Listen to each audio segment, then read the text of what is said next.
Sound check 1 2 3. Sound check 1 2 3.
Good afternoon, everyone, and welcome to Public Works Committee meeting for February 23rd, 2026. We do have quorum present for today's meeting, and I'd like to call this meeting to order. Joining us virtually is Councillor Francis. In chambers today is Councillor Taddison, Councillor Jackson, Councillor Beattie, Councillor Pauls, Councillor Cooper, Councillor M. Wilson, Councillor McMeekin, Councillor Kretsch, Councillor Spadafora, Councillor A. Wilson, Councillor Huang, and Councillor Kassar. And there are no ceremonial activities, so first matter of our agenda is approval of the agenda. Could I please get a mover and seconder? Moved by Councillor Kassar, seconded by Councillor Huang. Any questions, discussion on the agenda? Seeing none, we'll move on. No, you have to vote with a show of hands. Thank you. No opposed? Awesome. Next is declarations of interest. Any? Seeing none, we'll move on to approval of our minutes of the previous meeting from February 2nd, 2026. Mover and seconder, please. Thank you. Councillor Huang and Councillor Kassar. Any discussion on the minutes? Seeing, oh yes, Councillor Taddison. I'm just searching through my notes for a second. I think it was in relation to questions that I had raised about the extra expenditures for the buses. And I just wanted to say that Councillor Wang and I met with staff, and we were going to bring forth a motion, but after that meeting, we were satisfied with the answers that were received and so forth and the explanation. So we're not going to bring forth that motion any longer, and we do accept the extra charges, though I did vote against it initially. Thank you. Thank you for that. So the minutes will not be amended in any way for further direction. So it's moved and seconded. No further discussion before committee for approval. Again, show of hands. All those in favor? Any opposed? And that carries. On to item 6, which is delegations. Today we have 4 delegations. First up, just scanning chambers, we do have one online. Okay, first up is Kara Hernold, respecting advocacy to reduce travel lanes on a small section of Barton Street East. I don't think I see Kara in the chambers and not online. Okay, so I'll come back to Kara and perhaps they're on their way. On to item 6.2, which is James Kemp, respecting raising concerns about the lack of snow removal along priority roads. This is a virtual delegation. Committee members will do a motion to receive all the delegations at the end, if that's okay. And over to you, Delegate Kemp, if you could just confirm that you can hear us. And if you could turn on your camera so we can confirm that we can see you. Check, check. We can hear you, can't see you yet.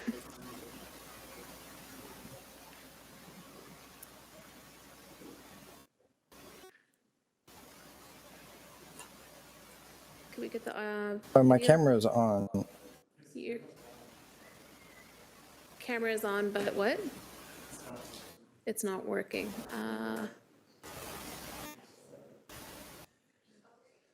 Yeah, we can see him in the major grid. Okay. I'll be okay. Okay, James, we can see you and we can hear you. You're a smaller screen than usual for us, but we can hear you and you're ready to go ahead. Perfect. Thank you very much. Good afternoon, Madam Chairperson and members of the Public Works Committee. Thank you for taking the time to hear from me today. I come before you to raise awareness to the snow removal efforts following the January 25th snow event and how persons with disabilities feel abandoned during the harshness of winter. This is the second year the city has committed to clearing all priority routes in the city of Hamilton. We will concede that last year's snow events were not a fair test of snow removal, and so did not judge their response as harshly as we would have liked. But this year's snow event was not exceptional and should serve as a fair test. We had 25 centimeters over a 5-day event, and this should be within any municipality's ability to clear in an efficient manner, an efficient and a timely manner. Even with the extended time to remove it properly, the city failed to do so. I do not understand how they can hand out fines to people when they cannot set an example to follow. I have created a slide deck that I had to send to Carrie separately due to some issues with technological constraints like RAM and bandwidth to highlight some of the problem areas of our concerns. So I will present my delegation and I've attached the slides to follow. But I have shown that snow removal has failed us over a period of time in those slides. I'm using my own experiences as an example, but these are some citywide concerns. My first delegation to this council in any capacity was over snow removal 5 years ago. In it, I highlighted my issues with having the intersection of Cumberland and Gage properly cleared despite numerous complaints. 5 years later, and I'm still unable to get this intersection cleared properly, even though it is along a priority route. When people ask us how we get around after snow events, we always answer on the road, to which people respond with, oh, that can't be safe. No, it's not safe, but we don't have any other choice. I have an advantage over other people using mobility devices in that I'm able to get out of my chair and pull myself out of danger in a trouble issue, but others are not so fortunate. I spoke with somebody recently who got stuck on a windrow left at a sidewalk transition. They were stuck on the road in an intersection with cars driving around them for several minutes before a pedestrian happened by that could assist. This individual also confirmed that they drive on the road to get around. The problem here is that they have a service dog that is also at risk. We're asking that the bare minimum be done, like clearing sidewalk transitions, ensuring curb cuts nearest bus stops are accessible, ensuring that sidewalks are actually being cleared fully, ensuring traffic islands that allow passage across roads, ensuring the bus stops themselves can board and alight passengers with a ramp at either front or rear doors, and so on. But to be accessible, we must ask for more. Guidelines, urban braille, and shorelining should be cleared. Seating areas need to be cleared due to some people needing to rest every couple of 100 meters. We need to ensure that whenever we installed audible crosswalks, they're actually cleared and the buttons are accessible. Bike lanes are a vital lifeline that need to be cleared as well. As I mentioned, sidewalks are inaccessible. On a side note, why does CN Rail get a pass and never clear their railway crossings? Can we not do it for them and pass along a bill? This year was different due to the polar vortex. Every mistake the road department made froze in place, but the procedures and equipment used caused problems and well. When the bobcats or whatever they are using plowed the sidewalks, the shovel they were using was smaller than the wheelbase. This made frozen ice tracks that were impassable by our vehicles and narrowed the sidewalk to less than 0.7 meters. Usually we have a brief melt following snow events, but that didn't happen this year and showed how our current methods are flawed. The city says it's the best place to raise a child and grow old in, but this snow removal response doesn't show that. How is a person with a stroller or a wagon supposed to travel safely? How is a senior with a walker, rollator, or bundle buggy supposed to travel safely?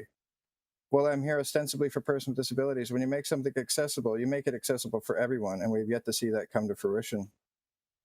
I also have to take some issues with the complaints process. I filed complaints through several methods, through the HSR, through MLE, through AODA, through Roads Directly, through the mayor's office, and through the area councillor.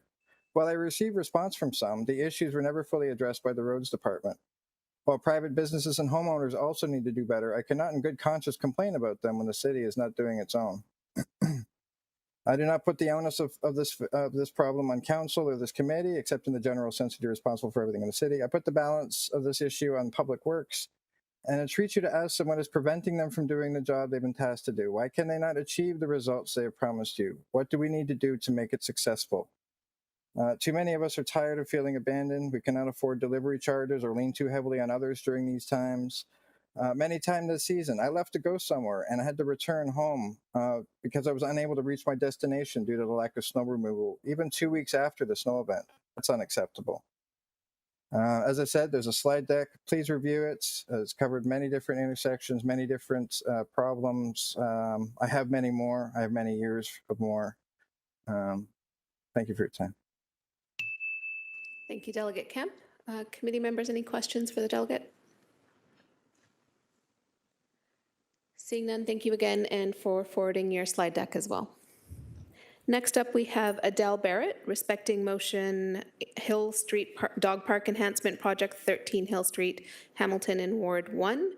Adele, I understand that you are also delegating virtually. If you could turn on your camera and say good afternoon so we can confirm that we can hear you and see you. Good afternoon. Hi, I can hear you and see you clearly. You'll have 5 minutes in total. At the 4-minute mark, you'll hear a little ding to remind you that you have a minute left to speak. Whenever Thank you're you. ready, you can begin. Thank you. I won't need 5 minutes. I'm just here really to thank you, to thank Councillor Maureen Wilson and her staff for bringing this motion forward. And to those of you who are not familiar with the petition that I started about 8 months ago, it is, as it shows in your motion, to create a small breed section at Hill Street Dog Park. The issue for me and for many small dog owners in this area, in Ward 1, the dog park, Hill Street Dog Park, has been an unsafe place for us to take our dogs to be social and to exercise. And in particular, it's very difficult for the seniors in this community who are having such a hard time walking dogs on these icy sidewalks, which you're all familiar with, and the previous speaker addressed somewhat. So what we've been lacking in the winter is a park close by to drive to take our pups when it's unsafe to walk. And the problem is that small dogs, even though they're not unwelcome in the regular dog park, they're unsafe. The larger, faster, stronger dogs can injure them. And in fact, I was injured by a larger dog just playing aggressively, which is quite normal. And many, many small dogs have been injured. So it's been a safety issue. And even in the summer when sidewalks are super hot, again, it would be nice to have a park to take dogs to unleash them and let them run free, and for their dog owners to have some shade. So yeah, there's been many issues over a very long time. I know of several people who broke bones last year trying to navigate the sidewalks, and you know there are many dogs who have been injured at the park by larger dogs. So I'm just so happy that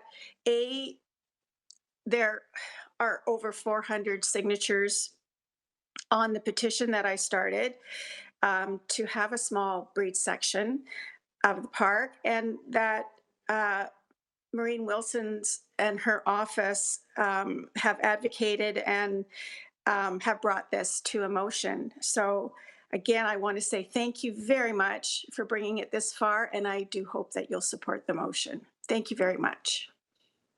Thank you so much for coming to delegate. We do have one committee member with a question. Over to you, Councillor Maureen Wilson.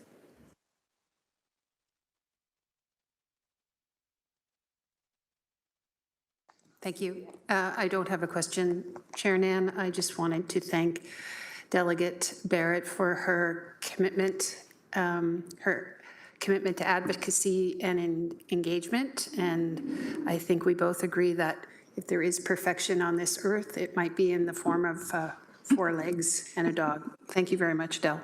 Thank you, Maureen. Thank you both. No further questions. Thank you so much for coming to delegate this afternoon. Thank you. Next up in person, we have Pierre Roy, respecting motions regarding road rehabilitation on Barton Street East from Sherman Avenue North to Emerald Street North, as well as the same motion capturing Ottawa Street North to Kennel Avenue North. And Delegate Roy, you know the drill, 5 minutes in total. At the 4-minute mark, you'll hear the ding to remind you got a minute left. When you're ready, you can begin.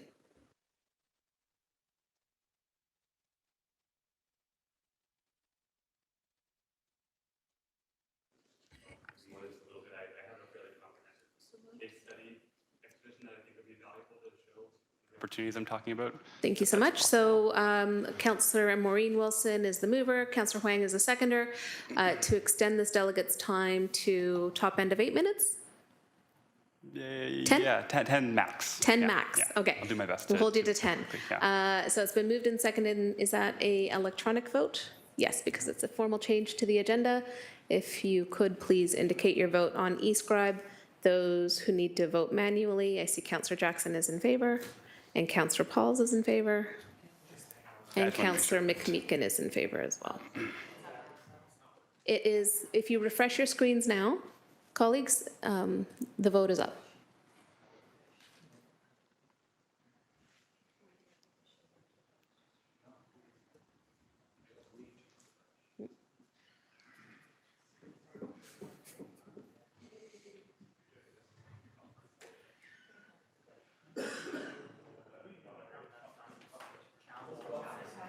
Councillor Tattison is also indicating a thumbs up. That carries. Thank you so much. Okay. 2 seconds. Oh, yeah, no worries. Sorry for the whole to-do.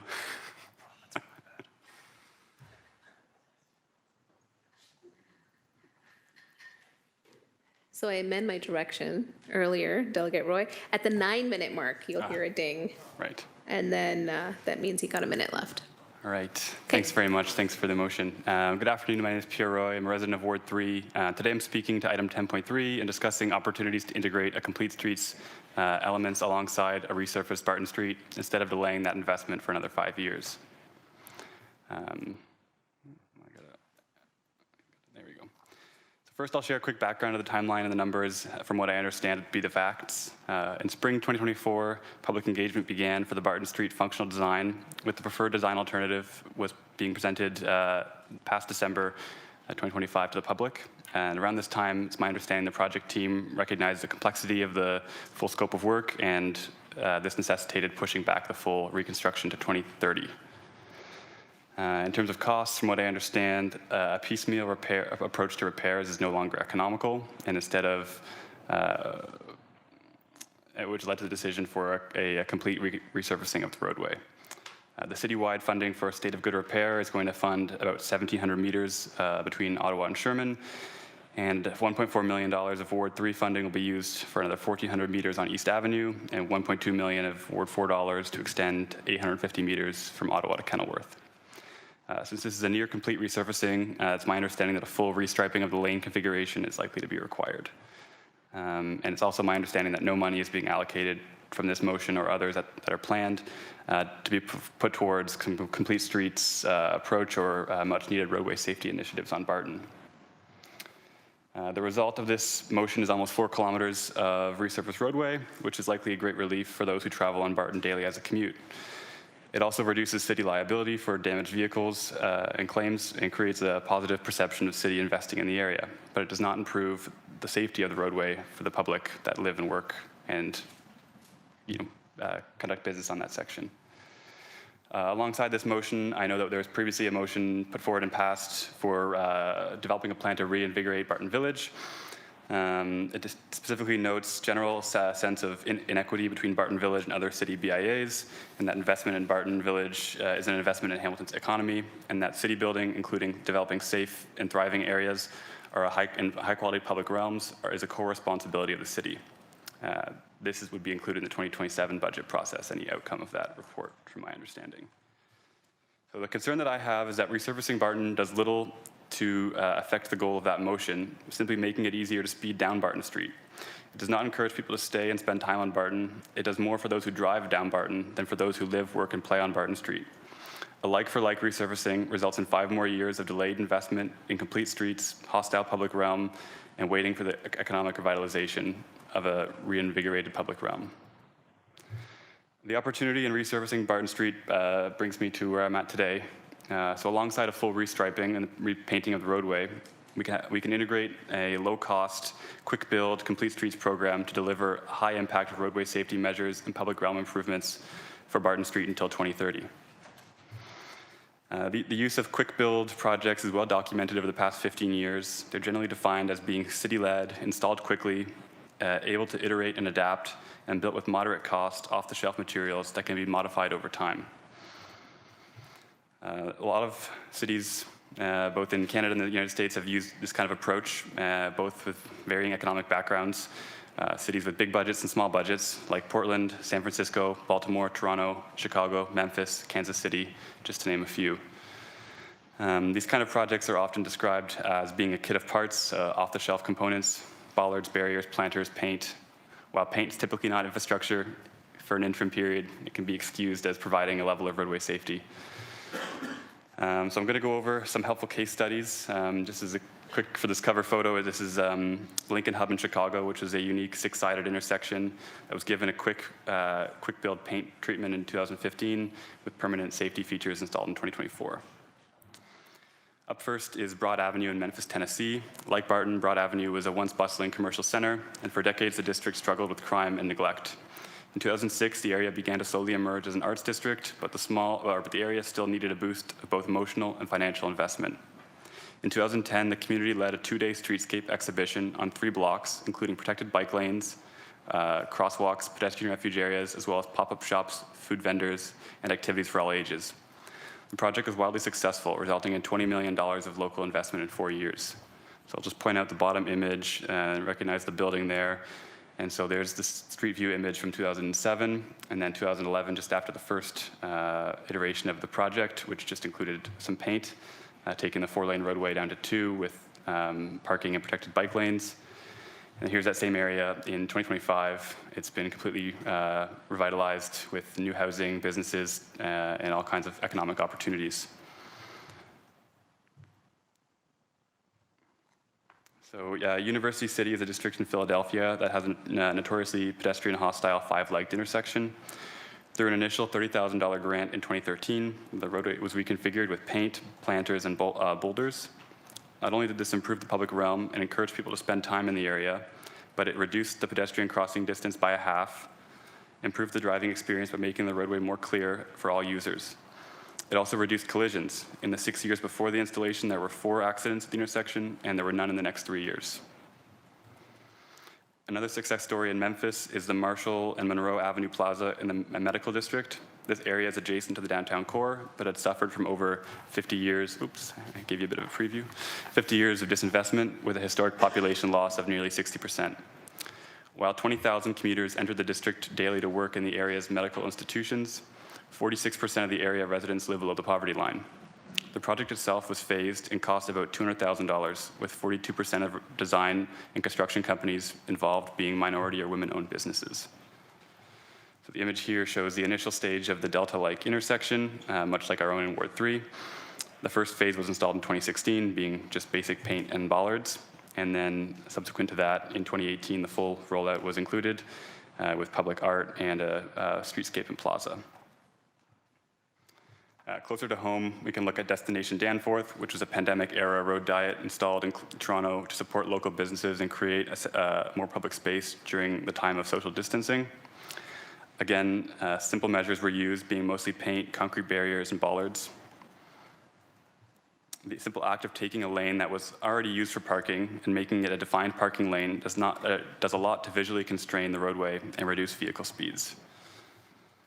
As a final outside case study, this intersection in Kansas City had a notorious speeding problem in a hostile public realm. With just $25,000, a 4,000 square foot pedestrian plaza was built in 1 week, reducing speeds by 45%, noise levels by 10 decibels, and crossing distances by a half. The progress of this intersection can be seen on these photos. It shows it, with the final bump outs being installed in 2024, taking the installation full circle from initial concept to final build out. So now back into Hamilton. We're looking at some low-cost measures here. This is a street in Ward 1, Bridlebane Street. The roadway was constrained using just, again, paint and bollards. And here at Queen and Herkimer, bollards and paint allowed for active transportation and to clear out the kind of void space where the lane was reduced. And Locke Street in Durand, simple planters and paint were used to provide a more attractive streetscape and reduce the visual size of the lanes, which reduces the speed of drivers. In Ward 3, we have Ottawa Street, where back in 2023 or 4, this notoriously conflicting intersection that had cars flying into buildings was bumped out a little bit, and the simple act of the bollards and the concrete barrier at the end there actually creates a nice pedestrian refuge area and makes the act of waiting for the crossing to be just a little bit nicer. And then on Kenilworth Avenue, we did kind of the gold standard in terms of streetscape improvements, which is the real physical infrastructure, the concrete, bumping it out. So we reduced it from 4 lanes down to 2. And this, of course, is a major arterial road that links the highway to the mountain and the industrial area. So, yeah, I hope that these case studies help illustrate that we don't need to wait 5 more years for a full reconstruction to implement some much needed traffic calming and streetscape improvements on Barton Street. We can pilot elements of the proposed design now, allowing us to experiment on roadway features, whether seasonally or in different areas, and to implement community art on the roadway and activate the surrounding areas. We can even consider an open streets event on Barton, like the one on King Street every summer. So here's a photo of the existing conditions on Barton at the top, which is 2 lanes in each direction with parking plus 1 turning lane. And the city's proposed alternative on the bottom reduces that to 1 lane in each direction. The area in blue represents the portion of the roadway that's going to be reallocated to pedestrian realm in 2030. That more than doubles the sidewalk width in many areas. The implementation of a quick build approach can be done relatively simply, providing a buffer between the curb lanes and sidewalk. It would still continue to allow parking in existing areas, and a mix of paint, planters, and bollards could define the space and separate it from the roadway, increasing the separation and reducing speeding. Dedicated bus lay-by areas could be added to allow buses to access existing shelters, and would require some interdisciplinary coordination. And just on a final closing slide, ultimately, I'd recommend today to amend the motion to include a direction for staff to report back with cost estimates and opportunities to integrate quick build approach into the Barton Street resurfacing based on elements of the proposed design already presented to the public. Specific implementation options could include corridor wide or in certain sections, whether areas like Ward 3, the Barton Village, or only at major intersections. I believe that implementing a quick build approach for a complete streets design would be a modest cost premium over the proposed $3+ million resurfacing budget, and will pay massive dividends in the interim period between now and the full reconstruction, and allow the city to experiment and iterate on its final design. Thank you. Thank you for the delegation and the slide deck. We do have some speakers on deck. First up, we have Councillor Maureen Wilson.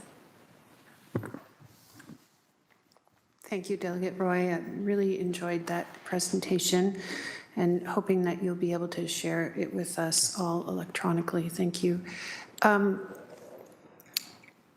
There was one location near the end. First of all, I appreciate the quick, I know my colleague, Councillor Kassar, has often spoken to the importance of doing, quick things quickly, and then that enables us to move incrementally and also to test to ensure that we get the outcomes that we were hoping to achieve. When you were doing your research on these other case studies, did you come across information about, well, the action may have been quick and certainly affordable, but what maybe predated that action in terms of the amount of, was there consultation? Was there a study involved? I'm just trying to appreciate maybe all of the runway through the chair. Yeah, through the chair, thank you for the question. A lot of the projects, it's funny looking for these ones, it took me a long time to start finding them because a lot of cities don't put a lot of PR about things like this because they're fairly small things in the grand scheme of things. And when you start to find them, you can kind of start to connect the dots. Memphis has a whole Memfix guide for implementing these kind of things, which is interesting to look at. And I think oftentimes they're less based in extensive long-term studies and researching that engages consultants and takes thousands of dollars in time. And they're more about implementing what we already know and can do, and adding that quickly and seeing how things go. I mean, just the act of closing off a lane that's already used for parking and making it not a through lane anymore has oftentimes limited impact on kind of some of the network elements of it. And if it's that bad, then you can decide to move them later on. So I think a lot of these ones are meant to just be quite quick and using the professional opinions of staff that know the network and know the road system so well. Thank you. The other question I have, I've forgotten about the Danforth one, and if you could just remind me of what were some of the principles that were informing cities at the time? What was the urgency of action, and why did those installations make sense then? And of course, they make sense now, but do you remember those conditions? Yeah, through the chair, I think some of the guiding factors of the Destination Danforth was allowing for businesses to provide patio space when they couldn't be dining inside, reclaim some public realm space when commuting was much lower and people needed a space to be out in the public and socialize but at a distance. When supply chains were constrained and we couldn't get materials, or well, when I worked in construction management during the pandemic, you couldn't even get concrete. It was that constrained. So using things off the shelf and putting them fairly quickly to provide a level of community asset on a short turnaround time. There was a bunch of Midtown Toronto cycling infrastructure that went in along Yonge Street as well that I found in my research. But I tried to kind of limit it to be like not cycling focused, maybe more just complete streets focused as a general term. But yeah, the guiding principles were expediency and community space in that project, to my understanding. Thank you. So good for small business, Right. good for health, good for people.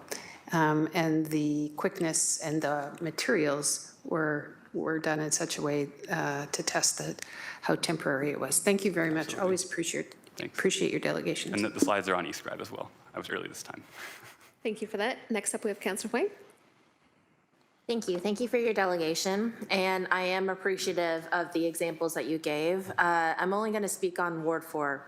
And the section that we've identified for state of good repair is really only 850 meters. $1.2 million. Awesome. Yeah. Not getting mad at you guys. I'm just saying the price tag is just astronomical, right? So if you could imagine, what does 850 meters, what kind of quick build we could possibly do. Now, I'm also mindful that it is Kenilworth to Ottawa. There's a weird section, Ottawa to Sherman, that's not being done, then Sherman to East. So the continuity is not going to be there anyway. So how would you, what would be your idea as to how we might do some of the examples that you're asking for? If I could just correct the record, the stretch between Ottawa and Sherman Oh, yeah, it is is in going that. to be You're sorry, done. you're It's right. not, it didn't require a motion. That's So right. just to answer the question in that context. Sorry, I forgot about that one section, yes. I appreciate the clarification. That's what I understood and what I had seen, but I wanted to make sure I wasn't missing some part of it. Thank you for the question. Through the chair, I think kind of some of the opportunities identified would have been like a cohesive, linear approach, or some more piecemeal approaches at certain areas. I know that the intersection at Barton and Ottawa probably could use some treatment, and certainly at Ottawa and Kenilworth, I know that there was, or I understand there was a serious collision. I think likely a fatality there just shortly recently. And the lanes there are already constrained on Kenilworth, one lane going northbound, but there's a kind of like a merging lane. And so is it really necessary? Can it be reclaimed? There's some really wide entrances to the mall that make it really difficult to see pedestrians in the dark as vehicles are turning. And I think that's an area where maybe you could work with that institution to develop some public-private partnership on kind of improving just the access there. And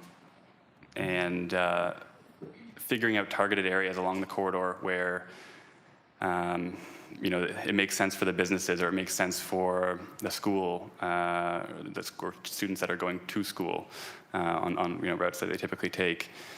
Kind of targeting that towards what available funding we may have and what level of effort we want to put forward, both maybe in a first phase or in iterative phases on the corridor. There's a lot of areas that have parking and that are allowed to park almost full-time, maybe not quite, that could be integrated into a more full-time parking situation that would constrain it a little bit more. Okay, so it sounds as though you're right, because especially my little stretch of Kenilworth to Ottawa, there's a lot of commercial businesses there.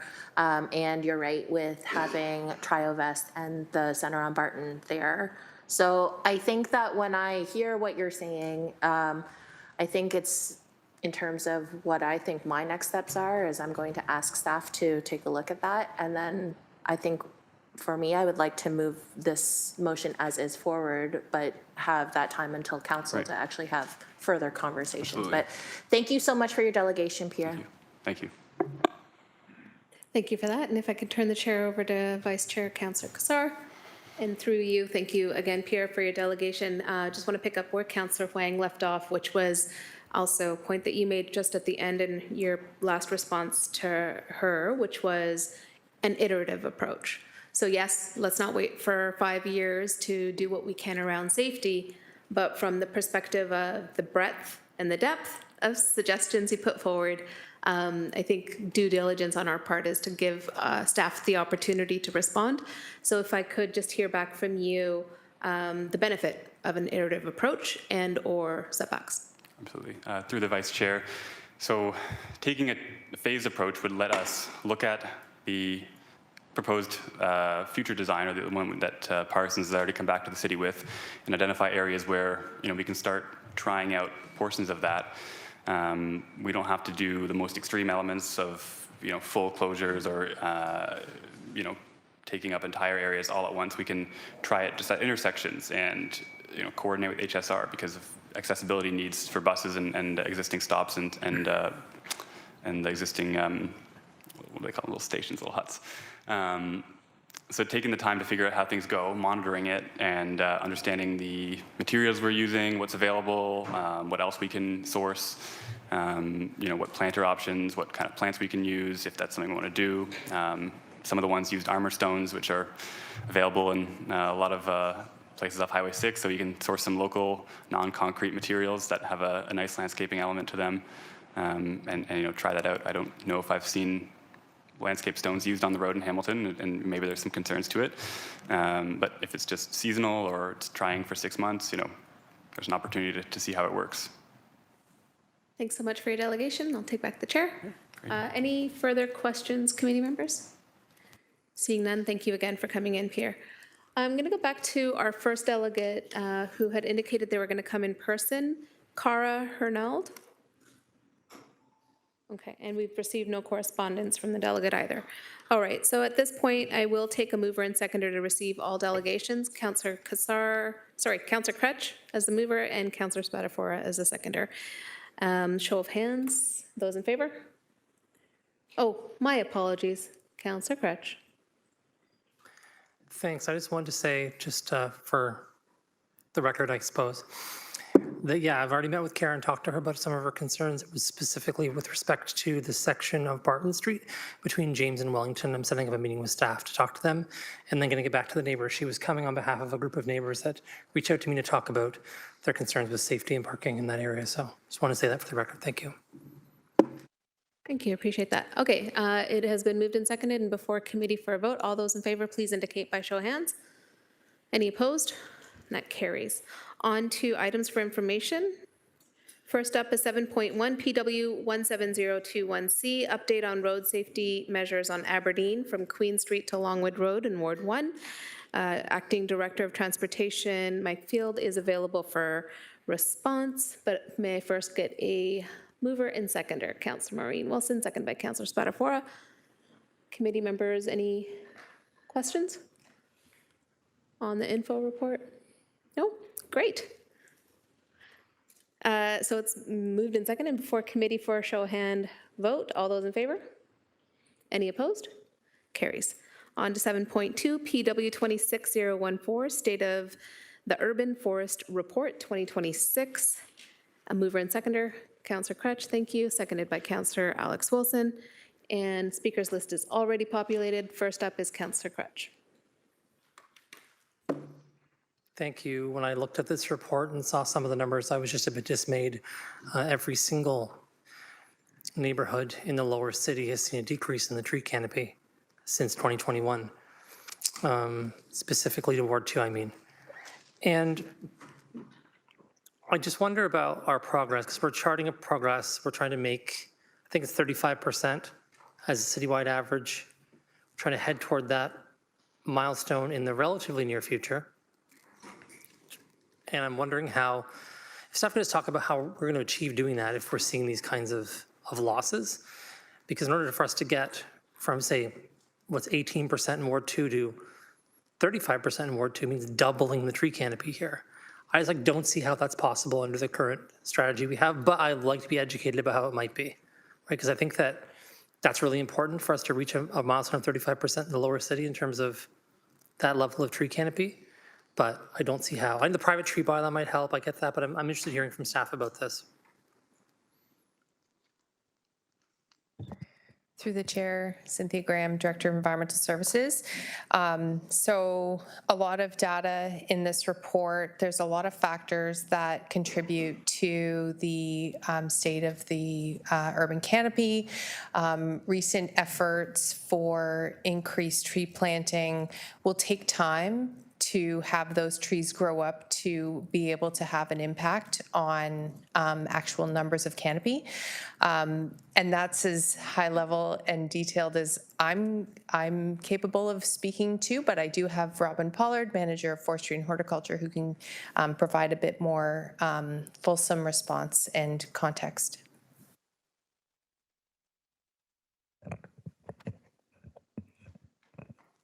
Through the chair, Robin Pollard, Manager of Forestry and Horticulture. I appreciate that you bring this up because I think that a city of our size and the complexities that that occur within this city mean that we need to ask this question. When the original urban forest strategy was done in 2017, the study was done and the canopy target was 30%. When we brought it forward again in 2023, we increased that canopy target to 40%. So I just want to correct that it is 40% by 2050. And that number is based on the type of city that we have, the differences that we have in land use, the size of the city, and the canopy target that we thought that we had. So we thought we were at 21%. We have since measured it and realized we are at 18%, so there is a pretty significant gap there.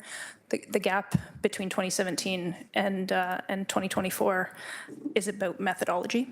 So we've increased our accuracy with methodology. So I don't think that we actually lost canopy. I think we just measured it differently. So to answer your full question, how are we going to get there? The programs and the services that we currently have are not going to be enough to get us there. I think that this report identifies some of the gaps, and the 2026 budget process put forward a few items in which they're going to provide us the ability to build on those gaps. So we've got the tree planting strategy coming forward in 2026. We have an invasive species management strategy coming forward. We have a private tree bylaw amalgamation that we're working through. We have increased, we have an update to our tree protection guidelines. I think this is a very multifaceted problem that we have to deal with, and this report outlines some of the things that we know we have to do and some of the things that we have to continue to work through to get there. Thanks. It's a very honest response, and I appreciate it because I think that we are going to have some more conversations in future years about what we need to do to change things so we can get the tree canopy where it needs to be. And I'll say it's not just a lower city issue. I mean, I focus on Ward 2 because this is where I live and this is the community I represent. But the same can be said about lots of wards on the mountain where there's not a good tree canopy. So I think it's important that we focus on this. I'll tell you that I notice neighborhoods where there's more of a tree canopy are thriving in a different kind of way than neighborhoods that aren't. Now, the North End is #1, according to a CBC study from a few years ago, in terms of neighborhoods that are missing a tree canopy. And they used a little bit of a different approach than we use in terms of we're using LIDAR. I think they use that and they use something else to kind of determine it. So their study's a bit different. But, you know, a neighborhood like that, nearest to the water, intuitively you would think to yourself is a place where there would be lots of trees.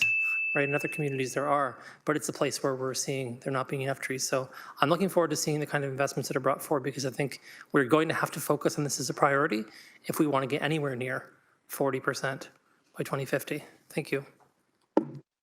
Thank you, Councillor. Next up, we have Councillor Alex Wilson. Thank you. Similar spirit of questioning about kind of identifying what does this report tell us and understanding some of those gaps. I really do want to focus in on Dundas specifically, though, and just get a better understanding. Is this an outlier? Is this based on year of measurement or some of those other factors when we're seeing kind of a different gap? So seeing that Dundas had the largest decline in tree canopy was highlighted in the report, and then I think it's on page 44 of one of the appendices, it breaks down by type of land. And it becomes really, really clear to me that it's not city-owned lands that contributed to this. In fact, Dundas is uniquely in the bottom third of loss in city-owned land, so it's not that. Is it about the relative proportion of trees that were there to begin with? And so just when you have more trees, you're going to have more tree losses. Is that not a factor? Is it about the relative age of the trees in this area? So there's more mature trees, meaning that in a given year, there's going to be more maintenance?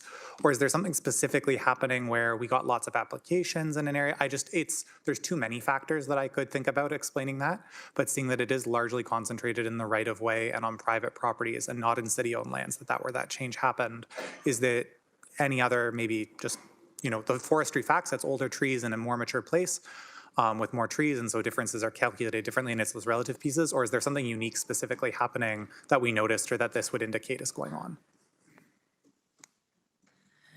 Through the chair, within the report, it is identified that another one of the 2026 budget asks was a drivers of canopy change. It is a direct action out of the urban forest strategy. So with approved funding, we will complete a much more in-depth analysis than what I'm going to provide you right now, because I think I want to highlight that this is the first State of the Forest report. This is a build-off of the urban forest strategy, and I don't want to make assumptions as to what I think is happening in Dundas, but I think that you highlight the things that probably are happening, and the drivers of canopy change will drill down on exactly that. Did we receive more planning applications? Did we have a higher number of, let's say, more mature trees that required removal?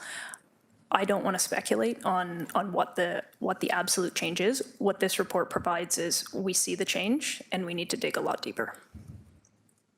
Thank you. Through you, Chair, I'll just, in my sortation area, I'd say anecdotally, I can just say, yeah, there's been a lot of removals due to weather events, storms, and there's been no replacements going on. That's just been older, very old trees coming down, end of life, whatever that is, major weather, freeze thaw, but there's no replacement canopy coming in. And so again, I can't see if that's an anecdote or if that's a general trend, but that's certainly what I'm noticing. And I guess I'd be curious, as we may respond with those policy solutions in the future, would a bit of a roadmap in terms of how do we get from the there to here be able to be provided? So this is the first inventory report. It's kind of benchmarking off of this. We get to do that data analysis in the future. There's an understanding why the change report, deeper dive report forthcoming. Where does the policy recommendation kind of next step come in? Is it at the 5-year review mark where we've done 5 of these? Is it, next year when that why is the canopy going away report kind of comes back in deeper detail? Just what's the next check-in to understand, hey, we've either identified some areas where trees are particularly vulnerable and we think we could make a really big impact in this very specific way, or we're just not making the progress on our goal in the ways we need to. Here are some more general ways that we'll be coming back with policy recommendations. Just trying to understand if that's the same process and where that will be. Through the chair, based on the tree planting strategy and the drivers of canopy change, when those are both completed, we'll have recommendations right away. So I would foresee early 2027 seeing recommendations related to the drivers of canopy change and any policy changes that are reflective. And end of 2026, mid 2026, we should have recommendations related to the tree planting strategy. Thank you. I think last question from me through you, Chair. Just trying to understand, and I'm sure the answer is it varies by the age of the tree when we planted, the type of the tree, but in general, is there a rule of thumb for, based on a typical city planting, say in a right-of-way, how many years does it take before that's going to show up in LiDAR data? I saw there was a height requirement, there's some other requirements, we don't want to count shrubs, other types of things. I don't know if there is an average or a trend, but just trying to understand, is that a 1-year lag, a 5-year lag? What's an appropriate number to kind of keep in our heads, understanding there's likely variation? So within the tree planting, through the chair, within the tree planting study, which is nearing completion, we've had those discussions as to what metric we're willing to use as an incremental growth. It has so many factors that it is so difficult to provide you with a number. We've based it on a number and we've provided that methodology within there.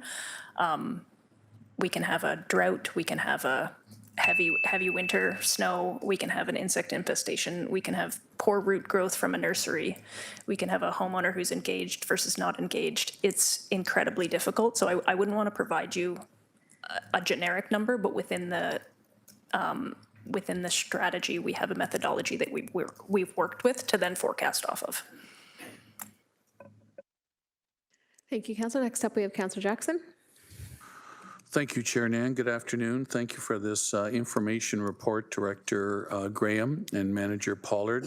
A few questions for my edification, please. LIDAR, is that an acronym or is that the consultant's corporate name? Through you, please.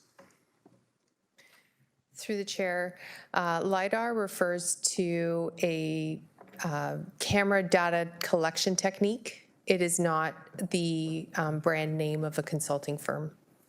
Oh, okay. So that's a particular measure of how we do the canopy, Director Graham? Is that what you said?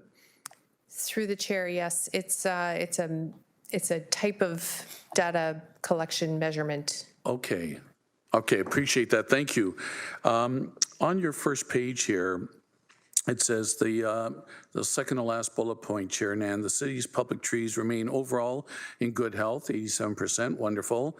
Though biodiversity challenges persist due to the dominance of certain species, like Norway maple, I flip over to page 2, and the first bullet point at the top to dovetail into my question, environmental stressors and pests can sometimes continue with the protection or not of existing trees. So many years even before I arrived at this august body, the Forestry Administration of the day, several decades ago, went in the emerald ash borer direction, literally just covering the entire city with that one species primarily. And we all know what happened about 10, 15, 20 years ago, where it got diseased by the bug from overseas. So I guess my question is, are you worried with the Norway maple and its predominance that we may have a similar problem through you, Chair Nan, or have I misunderstood? Through the chair, yes, I would be worried in any species that that is that predominant, and that's why it's very, it's highlighted within the report that Norway maple, honey locust is another one that is pretty high up there in the percentage of street trees. So I agree with you, and I appreciate your insight. It absolutely sets us up for possible failure in the future. So thank you, Manager Pollard. So just piggybacking on my question, so are you into a more diversification of species planting, or are you responsibly reducing the number of species that you're making available for tree planting? Through you, Chair Nan, please. Through the chair, yes, we are diversifying the species. For a number of years, we took maple trees as a genus off of the list. The maple trees are back on the list, but Norway maples are not planted by the city of Hamilton. So you'd be seeing things like sugar maple, our native maple. We now, there's two parts to this answer. We now review development applications and internally and externally with planting plans to ensure that there is an increased diversity within landscape plans. So we're reducing the number of, if you had, if you're planting 100 trees, we're not allowing, 50 of those trees to be honey locust or something like that. There has to be a diversification. That's covered within our design guidelines. Further to that, when staff go out to actually plant in an area, they are to look at the tree inventory and to improve diversity within that streetscape by looking at what is currently there. That's what sounds very prudent and responsible. One or two more questions. Chair Nan, am I okay? Thank you, appreciate it. Can I ask here, you keep, the reference here is to the pilot potentially of a backyard tree planting strategy. We know what some of us went through about a year ago, embarking upon planting more trees on the city road allowance in front of people's homes. So again, can I just ask respectfully, is there, wherever this might go, and I understand there's a report before planning tomorrow, is there a customer friendliness and consultation in advance before we were to embark upon a holus bolus, crisscrossing the city with tree planting everywhere, anywhere, regardless? Through you, Chair Nan, please. Through the chair. So this report is just providing sort of a snapshot in time with no recommendations or implications for existing or future programs. It really does help us build on what are the goals for the urban canopy in the city and how can we achieve them, but this report doesn't implement any new or changed initiatives. When it comes to changes or new programs, or as stated, the draft bylaw coming to Planning Committee tomorrow, that one in particular will have a robust consultation strategy for engagement with the community and with councillors and businesses in order to be able to understand and have people be aware of what is being proposed and what any sort of changes might mean to them.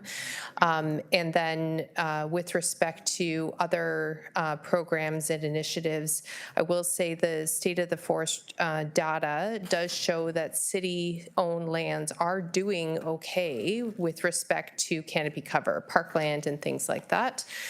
So where the gaps are really are on private lands. And so some of the work that we'll have to do is working with our development community, with businesses, with homeowners to try and work on getting more trees onto those non-city properties. Thanks, Director Graham. Can I sneak in a quickie, Chair Nan? Final question, Councillor Jackson. I promise Thank you you. very much. I promise you. Thank you. Thanks, indulgence of committee colleagues. On page 55, Director Graham or Manager Pollard, you're saying here the new tool through the introduction of a bylaw will assist the city in mitigating some impacts from infill and new developments. Am I hearing that in our rush for densification and intensification in old urban areas, we may have forgot about the loss of trees and tree canopies? And that is my last question through you, Chair Nan, whoever wants to answer that.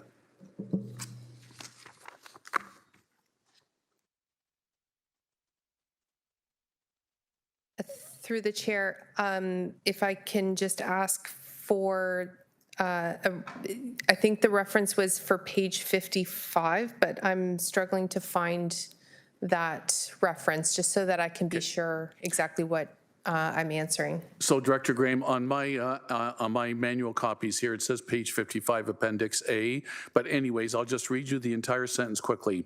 Reviewing and updating the city's mechanism, potentially providing a new tool through the introduction of a bylaw will assist the city in mitigating some impacts where there was from infill and new developments by providing tools and policies to drive behavioral change. I was saying in our rush to be against urban sprawl and to have more intensification, densification, are there lessons that we have learned by just not rushing while we're removing a lot of the treescape from those older urban areas? Hope that's clear. Thank you. Yes, thank you for that through the chair. So Ken Coit is here and is able to assist with some of the development context with respect to the management of the natural heritage. Through the chair, Ken Coit, Director of Heritage and Urban Design. So my team has been working with Cynthia and Robin to move this forward, and we'll be presenting tomorrow. We have heard through our consultation that, in fact, you may be correct in terms of updating our compensation and other things in terms of development. We only have a one-for-one compensation, and we also don't have a lot of flexibility in trying to maintain existing large trees where they're close to development. So you'll hear tomorrow in the presentation, we're looking to update our development standards, our tree protection guidelines, to help improve the chances of trees staying on site and for better compensation, and also for in lieu payments to plant in other places. Thank you. Next up, we have Councillor Cooper. Thank you, Chair. Just a question with respect to the 40% canopy target for 2050. Are we aware of any other communities or pure cities in Ontario that are at a 40% canopy target right now? Through the chair of large comparable municipalities, no. No. Well, through the chair, what would they be at right now, like our peer group, in terms of their canopy cover?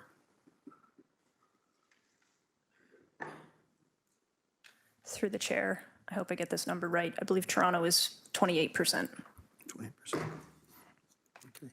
And so when I look at this report, you know, back in 2021, we benchmarked ourselves at 18%, at least with respect to our urban tree canopy. And in the last 5 years, it looks like we've really made no progress because it's remained steady. And yet we've had a tree planting program the city's been running. Are we to conclude that that tree planting program hasn't been successful, or how do I rationalize that? I thought there was a lot of trees being planted. I thought we would have seen a material impact, and it sounds like there's been no impact at all. Was answered earlier in terms of the difference in measuring tools, but if staff could please clarify. Through the chair, I wish tree canopy analysis was apples to apples, but there is no industry standard. So within the report, you will note that we measured our tree canopy at 4.5 meters at the low end. There is no benchmark. So some municipalities use 2 meters from ground, some use 3, some use 3.5. So to say apples to apples is very difficult. I believe that answers the question. Thank you. Oh, and methodology, sorry, I should speak to that as well. So there are multiple ways of doing this. Of measuring canopy. We utilized LiDAR being, in our professional opinions, the most accurate way to measure it with current technology. There are methods that use plot data and then extrapolate out, which is what we did in 2017, and it's much less accurate. So then, just to conclude, it's really hard to tell the impact we've really had through our planning program because of the change in methodology. I think that's one piece of it, but I also think unfortunately, patience is something that everyone needs with trees, and if you plant a tree in 2010, it's going to take a little bit until we get to seeing that on our 4.5 meter measurement. So the trees that we've planted since the tree planting program has been implemented still have a ways to go before they are canopy. Thank you. Thank you. And through you, Chair, when I look at page 2, the 26 to 27 period, and we characterize it as an influential year for the city's urban forestry program, when we go on to list a number of programs, what would be your expectation of those programs moving us beyond the 18% urban and the 26% rural? And also, what would be the cost of those programs, just in terms of giving us a sense of what the program's costing us and what benefit we're getting from them as well? Through you, Chair. I think through the chair, the overall intent of these programs differs between each one. So, for example, the invasive species management strategy, as Councillor Jackson noted, the impact of EAB on the city was pretty extensive. Not having an invasive species strategy meant that invasive species was incredibly detrimental to the city, and getting ahead of it, I think, is paramount in increasing our canopy. That's one piece of that. The other piece of that is the woodlands that we have within our municipality. We have about 1,000 hectares of municipally owned, managed woodlands. Increasing the quality of those woodlands has a direct impact on our canopy. So if you go through some of these areas, I'll point to Stony Creek as one general area. There are woodlands that have pretty significant amounts of dead ash. Those don't register as canopy. But if those were live trees, we would have a much higher tree canopy in those areas. So that would be one impact, is that strategy will have a direct impact on improving the canopy. The tree planting strategy has a direct impact because in a city this large, if we're just boots on the ground planting, we're not going to ever make any incremental change. So that really builds out a full-scale citywide strategy. This is the land we have. This is the land use that it has. This is the plantable space. This is how many years it's going to take to get there. And each one goes forward with that. I can't give you a cost. I can give you a cost per strategy, but I can't provide a cost of the benefit because I think it's really difficult to define those. Thank you. Thank you. Can I continue with another? If you have one more question, and then otherwise going back on. Thank you. I've had a request from people in my wards that wanted to be involved and wanted to assist financially as well as acquiring trees. And there's been a couple different people that come forward. Like, is there a way that people can be engaged in a constructive way in this program? Just interested people in the community that share the concern that we have in this report. Through the chair. We love to see engaged residents. We love to see people that want to participate and do great things with respect to tree planting. There are ongoing community tree planting organized efforts, and if you have residents that are interested in participating in those, we can put you in touch with the staff that organize them. The other challenge that we have, though, as I stated, is it really isn't the city lands that are the really challenging ones. So somehow engaging with large institutions or industrial landowners that might be interested in having trees planted on their property that could then over time have a larger impact on overall canopy cover. That's something that I think would be well welcomed across the city. Thank you. Thank you, Chair. Thank you. Next up, we have Councillor Kazar. Thank you, Chair. A couple questions. Many have already been answered. Just one more question on methodology. On page 7, it spoke about the difference between 2021 and 2024. In 2021, the measurement was done in May, with leaves off, and then September in 2024, and still got 18% in both. So I'm just trying to understand how we would use a measurement in May if there aren't leaves to get an 18% canopy coverage, and is that 18% comparable from each of those 2 years, given the timing difference? Through the chair, when we measured it in 2021, utilizing the provincial LiDAR data, it was flown in May. When we measured it again in 2024, we ensured that we were at leaf on to ensure that we were the most accurate measurement for trees that obviously need to have leaves to have canopy. We then went back and measured the 2021 information utilizing the same methodology as we did in 2024. So the two numbers are completely accurate, if I'm explaining that correctly. Okay, so you're comfortable that the 18% in both is an accurate number? That's what. Yes. Okay, thank you for clarifying. To what Councillor Alex Wilson was asking about before around getting to a strategy and how we would get to the 40%, I heard you answer through you, Chair. In 2026, there's going to be a report, and then 2027, something else. But I didn't quite understand if that's going to show us, or if that's the path to get us to knowing how we are going to get to the 2050 number of 40% coverage. So if you could elaborate on that, because I don't think I understood that correctly, or there's more to it. Through the chair, the tree planting strategy that we're working on right now will provide the path on how we reach 40% canopy. Okay, so there is a path to get to the path, so to speak. Okay. And then last question, because 40% across the entire city is a large number, and there's lots of variables on how trees grow in different areas and equity in different wards and use of space. So private lands aren't used as much as public lands. So a thought to consider, because on page 11, it talks about street trees, trees in the right of way, and those have a significant benefit as outlined in the report. Is there, as part of the plan, or should it be considered on having sub-goals on pieces that make up that 40%? So for example, if we know right-of-way, and it speaks to it in the report, is a very important part of our tree canopy coverage, and there's benefits regardless of what the overall city canopy coverage is, should we have sub-goals in there in order to make that public realm tolerable and comfortable for people and have those benefits knowing that it's going to get hotter and hotter? So I think that's something to consider. Just wondered if it has, and if not, maybe it's worth a further conversation offline. Through you, Chair.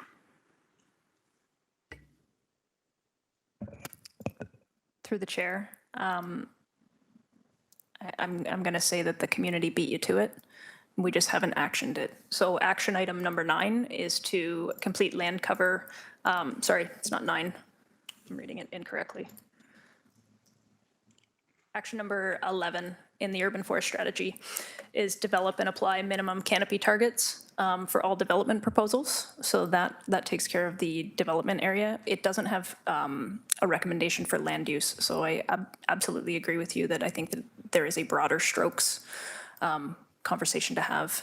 So part of that, I think, is the interconnectedness with the forestry section, so Public Works and the Planning Department, and ensuring that across the board, we're having those conversations. So for instance, one of the actions that came out of the UFS was the Parks Group now has a 40% canopy target in all park developments. So if they're going to go in and develop a park, they're looking for 40% tree canopy. So that is one target that has been implemented, but we do not have a sub-target for right-of-ways or, facilities or low-use residential. Okay, thank you. That's good for now. Thank you. Next up, we have Councillor Beattie. Thank you, Chair, and through you. Just for information, while we were talking about this, in terms of comparator cities, I pulled up London, which I always like to use as a comparator for Hamilton, just based on our many similar characteristics. Now, unfairly, London is known as the forest city, so right off the hop, we're at a disadvantage. But their urban canopy is somewhere between 19.6 and 24% currently, with a stretch goal of 34% in 2065. And I'm noticing the delta between their current and their long-term goal, which is, what's 2065? I'm going to be really old by then. I'll be in my 90th year in 2065. I don't know if I'll be around, but there's a 10% delta between their current position and their long-term goal. Our current position at 18 and our long-term goal is a 22% and a 15-year shorter time frame. I know we're the ambitious city, but that's very, very ambitious. I'm throwing that out there. Manager Pollard made mention of some woodlots in Stony Creek. Got me thinking, because I am familiar with, there's some lands that we've acquired from the Ministry of Transportation along the QEW. There's remnant parcels from development that I know of, and more recently we just acquired a property from the school board known as the Turtle Ponds at the beginning of the term, and they are heavily populated by dead ash trees. And sorry, manager, you're right behind me, and I have to kind of look this way because that's where the microphone is. Is there any particular strategy that would focus on rehabilitating these woodlots to see better canopy growth?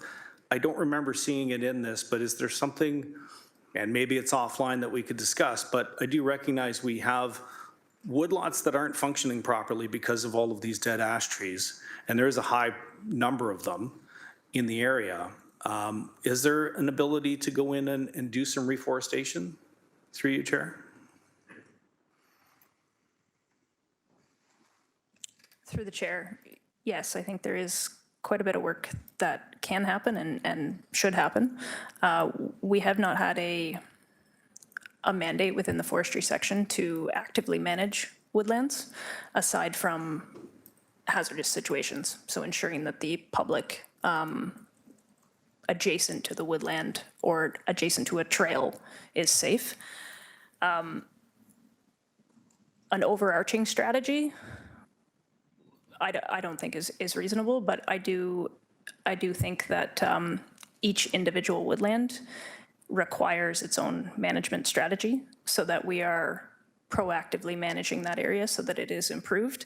Some of those areas will require some removal, some of them will require planting, some of them will require invasive species management, because I think the majority of those woodlands, if you walk into them, now that they are sunny places that used to be shady places, invasive species have taken over in many of those locations. So each woodland requires a specific management strategy, and they have to be long-term. We're probably looking at 25+ year management plans to ensure that these are actually managed correctly, which has not been done previously. Okay. Thank you for that. And I'd agree that, I mean, it seems like a quick win. It's low-hanging fruit. We have these woodlots that are city-owned already that are underperforming because we've kind of, and I'm not placing blame, I'm just saying that we collectively have allowed that the trees that were there died. We haven't really done anything with them. They've never been reforested properly or managed properly. And then, if you look at the stats for Ward 10, paints a kind of an ugly picture at 13.7%, which I have other thoughts on that too, and maybe I'll get to in a second. But in terms of just some low-hanging fruit that we could attack pretty effectively, I would suggest that maybe management plans for some of those woodlots would be a good tool. Question number 2, and this relates to where I was going with the low numbers in Ward 10.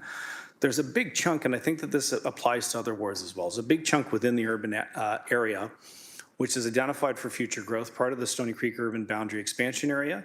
It's all flat, open farmland right now, has been for many years. So when LiDAR flies over top of it, it doesn't see anything, and that's how we end up with this low number. But within a relatively short time frame, a 5 to 10 year window, we are going to see the development that has been anticipated for these areas, which then leads to increased boulevard trees, backyard trees. There's 5 new parks that are slated to be built in the area, and the appropriate canopy that would be added in those spaces. Is there anything in the plan somewhere that anticipates that future growth and the impact, and how that may change the numbers for benefit in terms of creating a larger canopy through future growth areas? And again, I'm speaking specifically of Ward 10, but I do know similar circumstances in Ward 11, in Ward 9, and other areas that currently are statistically showing a lower canopy number, but we're right on the precipice of a significant development that I would suggest is going to change that. So through you, I'm just wondering if there's a comment on what the future may have in store and how that's captured now. Through the chair, the short answer is yes, absolutely. That is going to happen.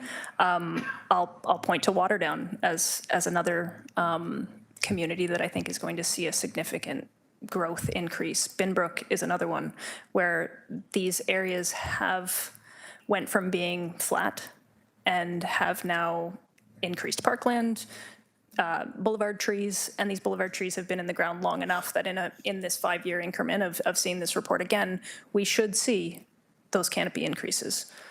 The piece that is not included in our strategy is development that we don't know about. So we didn't build that into it. We didn't build in this is developable land and therefore we will see this increment. The only piece that we built into the forecasts is small trees we know about in the ground right now and the incremental growth that they will have. Okay. I don't want to have to go on for a second time. Can I offer a quick comment, Chair, through you?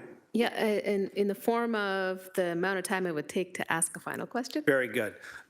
If you look at the Ward 10 map, you'll see that there's a big gray area. That's Niagara Escarpment Controlled Protected Rural Zone. But included in that is the escarpment face. And what's interesting about the Ward 10 composition is that you'll see where the green meets the gray. On the west side, the left side of that, the escarpment face is included within the urban tree canopy. On the right-hand side, in the gray area, the escarpment face is included in the rural canopy, which then those numbers are not included as part of the Ward 10 package. And there's significant tree canopy and coverage that just through arbitrary planning lines is omitted from the overall numbers from the Ward 10 actual tree canopy. It'd be interesting, and maybe there's a follow-up that I would do with staff there to include particularly the escarpment lands, which are significant tree canopy and old virgin forest, thousands of years old. Be interesting to include them with the overall urban numbers because they do benefit the urban area as well. You see folks coming and going to them. Oxygen is created there and we breathe it on the urban side. It's not like there's a big gate or something that prevents that. Be interesting to see what those numbers look like if they were integrated into the overall ward plan. That's just my comment. Thank you. Next up, we have Councillor Huang. Thank you.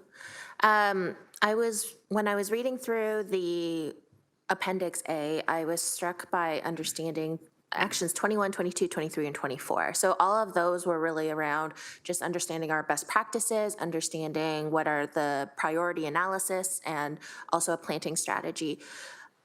In Ward 4, I was very happy to work with Manager Pollard on a potential pilot project around trees and planters. how does that potentially fit into the overall strategy? I'm mindful that here in the city of Hamilton, we have a lot of urban areas where we don't have opportunity to plant street trees.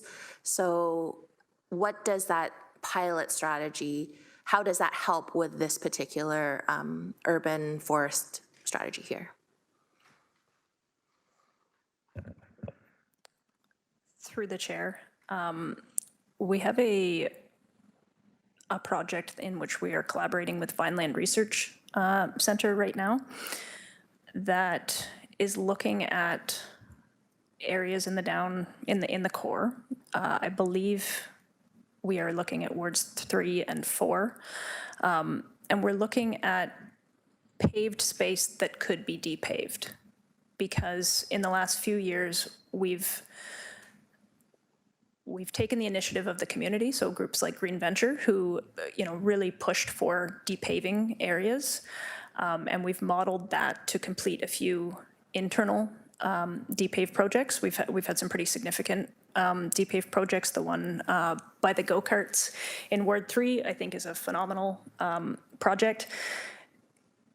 The analysis that Vineland is completing for us in identifying some depavable spaces, I think, is paramount. Another collaboration that we've got going is through the parking group in areas that we can depave in our municipal parking areas. So to build off of what you're talking about, I think stopping looking for just grass and planting up every possible grass location, because the tree planting strategy maximizes those spaces. And then we have to think beyond that, because this city is not mostly grass in the core areas. And I guess we could have no trees, but I think we're choosing to have trees. So we need to be creative in those areas, and a planter with a tree in it is going to be our last resort, but it's definitely a resort. But we would look at depaving if we can, and if we can't, and we need interim solutions, trees and planters work as well. Excellent. So I wonder, in iterations of this report moving forward, how will you incorporate those ideas of innovation into this? Because I think that what you have just said is very important to be documented, that there are these other opportunities, not just looking at grass, but we're looking at other ways of depaving. I think that it's an important piece to this puzzle. So perhaps moving forward, there is a section that talks about problem solving or thinking through innovative ideas on how we might increase our urban canopy through what we already have. My second question, through you, Chair, is a question around best practices, because what we have heard in the past and what does get identified in this report is street trees have a low likelihood of success. That might be from road pollution, it might be from salting, it might be from underwatering. So how do we talk about those, how do we increase the amount of success on those types of trees?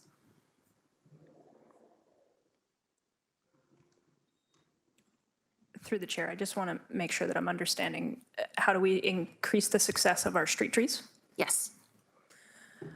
Okay, so I think in the past, probably 10 years or so, we've increased the maintenance programs, which ensures that we are providing a proper level of care. So looking at these trees on a 7-year cycle to make sure that they're being maintained. We have an inventory of them that's being updated on a 10-year cycle.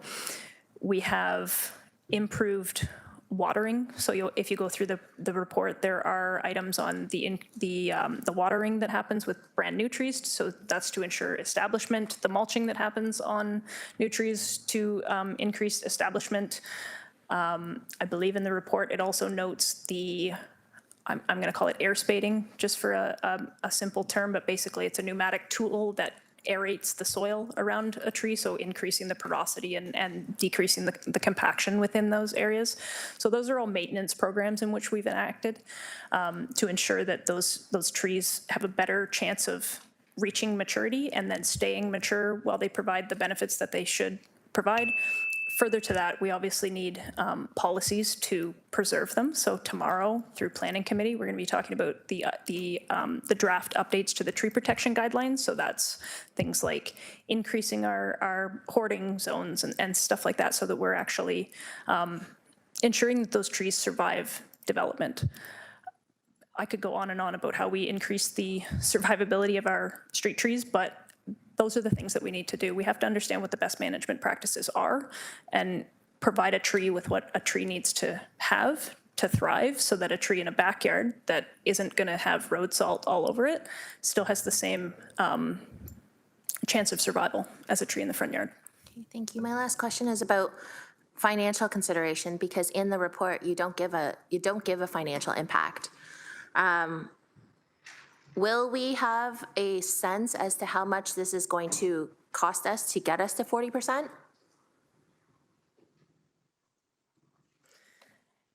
Yes, you'll have a sense on each, as we dive deeper and deeper and deeper into this, you're going to have a sense of the financial impact of each one of these ramifications based on the data that we've collected and the recommendations that we'll be putting forward. I can't say, it's X right now, and I don't want to say that because I don't want to be misleading. But I will say we do need to invest more, but I also think that being creative in it is the best way that we can possibly do it. So to date, we haven't asked for an increase in the tree planting budget because we have reduced the size of the trees that we're putting into the ground. That's an instant cost savings. And for anybody in the industry, we see small trees catch up to big trees pretty quickly. So it would be foolish to not save the money. So I think we've come at it from a very creative standpoint to make sure that we are doing this as cost effectively as possible. Thank you. Those are all my questions. Thank you, Councillor. And then Councillor Cooper, you're on for a second time. Thank you, Chair. I spoke at this council a number of times of what's happening in my ward, where we're seeing grass and trees removed under the label of intensification, and the whole neighborhood's turned into concrete asphalt jungles. What's being lost in this is when we see those new buildings going in, there are no trees. And so, it's interesting to be looking at the numbers for my ward, because I expect my ward to dramatically go down based on what's happening.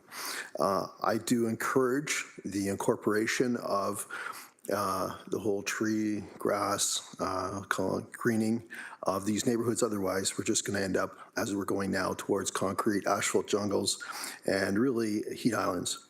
So as you build out this plan to 2050, and as Councillor Wang referenced costs, I would love to see it come back with a detailed plan with key milestones in terms of costs and targets towards the 40%, recognizing the fact that there's competing objectives with other departments that are not all aligned towards your 40% currently. And I just wondering when we might see a plan like that come back to council. Thank you, Chair.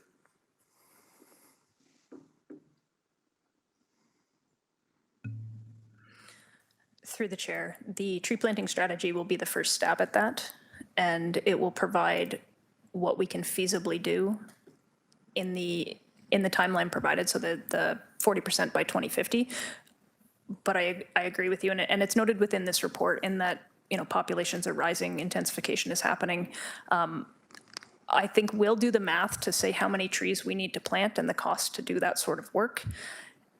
The competing priorities is going to be something that I think internally we have to have those discussions around what's feasible and where this city is moving. Thank you, and through you, Chair. Yeah, I'd like to see us whether we can actually get to 40% and what it's going to cost us, because Councillor Beattie referenced earlier London, who was at 34% in 2065. So we got to be realistic with what we're doing, especially if we have these competing priorities as well. So I am hopeful we will see a plan to 2050 fully costed with key milestones, and just to understand whether it's achievable, and if it is achievable, how much is it going to cost us. So I'm not going to put you on the spot today, but if you could get back to me in terms of when we might see a plan that takes us to 2050 and the 40%, I would greatly appreciate that. Thank you, Chair. So again, I think I heard that is coming back as the tree planting strategy. And that was to come back later this year, if I got that correct. Yes, thank you. No further questions that I see. I will say that likely from a very non-technical measured perspective, this is the longest tree conversation that has happened around these chambers, and I'm so glad to see it. There was a previous time sitting around these chambers when trees were not considered infrastructure. So really appreciative of staff's work and the presentation. Thank you, committee members, for the in-depth conversation and dialogue. The motion to move and second to receive the information report has been done. Correct? Yep. And now time to vote. Show of hands, those in favor? Any against? And that carries. On to our final information report, which is PW 26024, sewage spills from city infrastructure annual report. We have Director of Hamilton Water, Nick Winters, and Director of Water Wastewater Operations, Shane McCauley, both available to answer questions. First up is Councillor Taddison.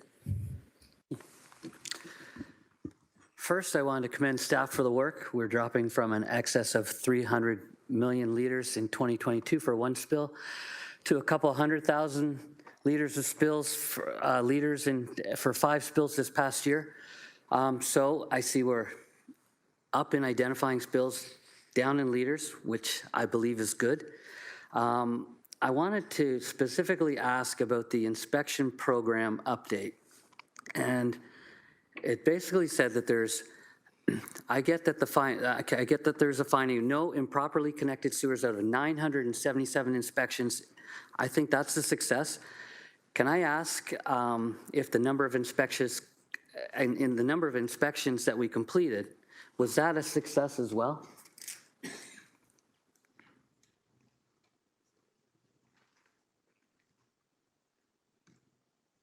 So through the chair, I'll ask Manager Mike Spicer to address that question.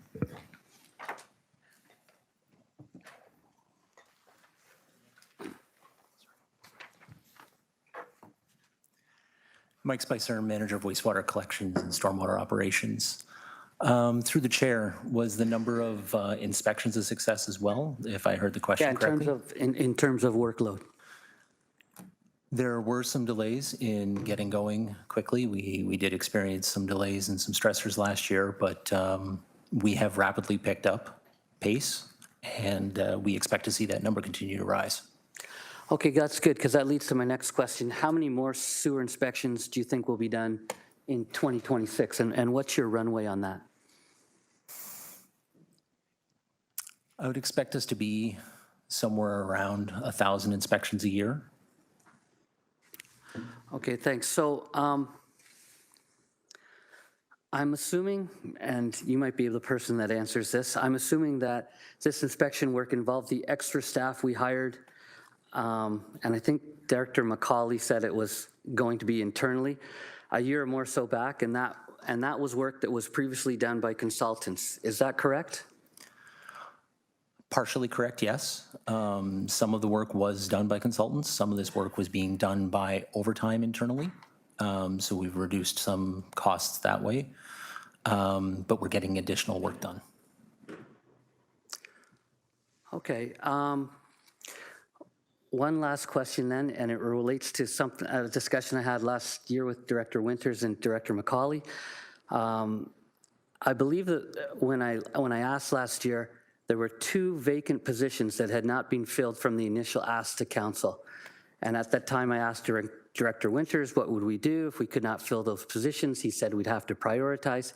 So I'm just going to ask for this year, again, can I ask whether those 2 positions have now been filled? All the positions related to this, through the chair, apologies. All the positions related to this program have been filled. Okay, thanks for that. And that covers that issue. Just a general question for me in my ignorance. I'm going to ask, this report clearly states dry weather spills, which makes me wonder about wet weather spills. Can you help just quickly educate me if there's a difference between, like, a rain event when we have an overflow, or is this just the total amount of that seeps into the environment, and that's both for wet weather and dry weather? Through the chair, thanks for that question. It does distinguish between the two for wet and dry weather because this still being a partially combined system. Being able to give precise flows during that period would be very, very difficult. And also that is the system functioning as it was originally designed back then.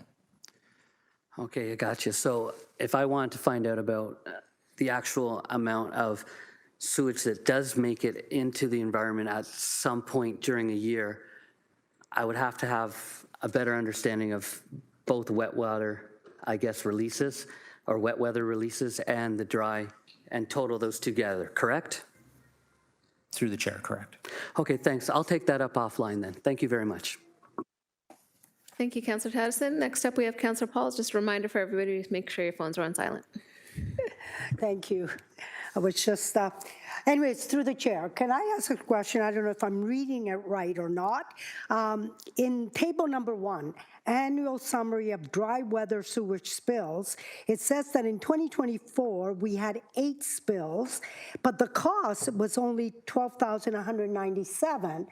And then we have a spill of 1, and it costs $29,000. What, can you explain what that means? Why do we cost less when we have more spills? Bigger spills, but Director? Thank you. Through the chair, Shane McCauley, Director of Water and Wastewater Operations. Thank you very much for the question. It is an excellent question. Each of these spills is unique as to the cause of the spill. Some are spills caused by blockages that are easily cleaned out. Others are caused by sewer failures that need to be repaired and can have extensive costs associated with that. So each you can't correlate the cost to the actual number of spills because each one is unique. Oh, okay. So the estimate liters of sewer spill in 2024 was 3,237,000. That's way more than the 2025. So I guess it's a different type of spills you're saying. Is that right? Through the chair, that's correct. Yeah. Okay, thank you. And I'm glad Councillor Tattison asked about dry weather and wet weather. I didn't know the difference either. So thank you for asking that question. Thank you. Thank you. No further speakers on this report. Did we get a mover and seconder? No. Okay, moved by Councillor Tattison, second by Councillor Pauls. All those in favor, please indicate with your manual vote. Thank you. Any opposed? Carries. On to items for consideration. 306, and we're at 9.1, PW 26017, Keep Hamilton Clean and Green Community Liaison Group. May I please get a mover and seconder first to get it on the floor? Moved by Councillor Councillor McMeekin, second by Councillor Spadafora. Director Graham is available to answer any questions. And first one up is Councillor Jackson. Chair Nan, I'm supporting the transition. I'm fine with it. Oh, I just thought I'd get that on the table right away. Okay. Anyways, can I just ask, so for assurances, I have several team up to cleanups in my ward along the escarpment, Albion Falls, just making sure with this transition that wonderful program in support of community volunteers will continue. Through you, Chair Nan, please, to Director Graham, I suppose. Through the chair, Cynthia Graham, Director of Environmental Services. You're correct, Councillor Jackson. Through the chair, those programs will continue to be supported by staff. What this report really does is lay out a way for engaged community members to once again be engaged in this work and support the work that our great staff do. Thank you so much. Elsie McIntosh, I am in support of this. Thank you. Should have got you to move it. No further questions. So all those in favor, show of hands. No? Electronic. Oh, it's a 9. Councillor Pauls is a thumbs up. Councillor Jackson remains a very big thumbs up. Anyone else manual vote? Okay.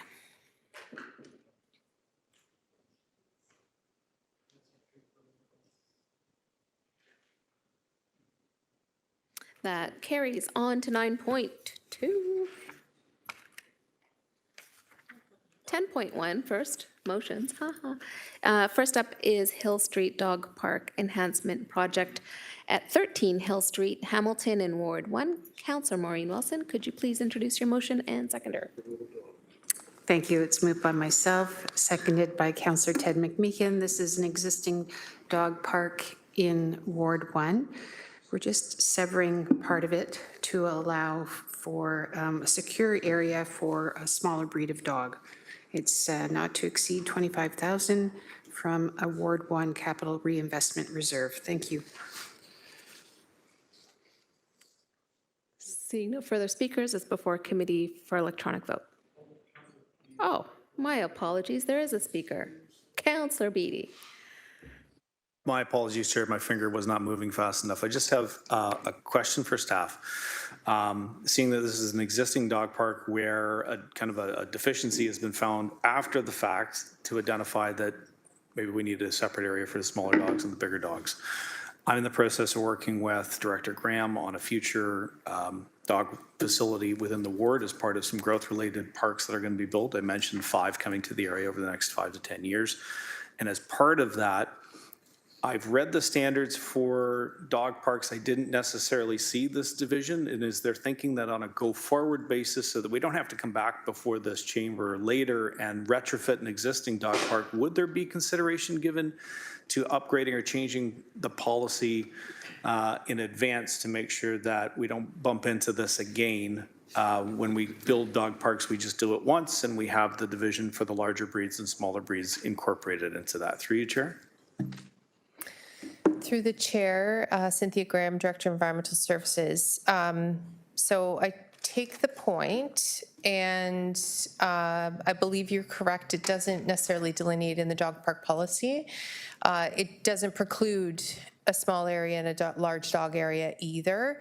And in more recent examples, we have included small dog areas and large dog areas. The one that comes to mind is at Central Park, and there's another over on Olympic. So if that seems to be the trend, we can certainly work that into the design from the get-go. This particular location is a reasonably sized one, already had 2 gates involved in the design of it, so it was an easy retrofit to add, which is why this one is a bit of a simple process to make that change. Okay, that's fine. Thank you. Thank you. Vote.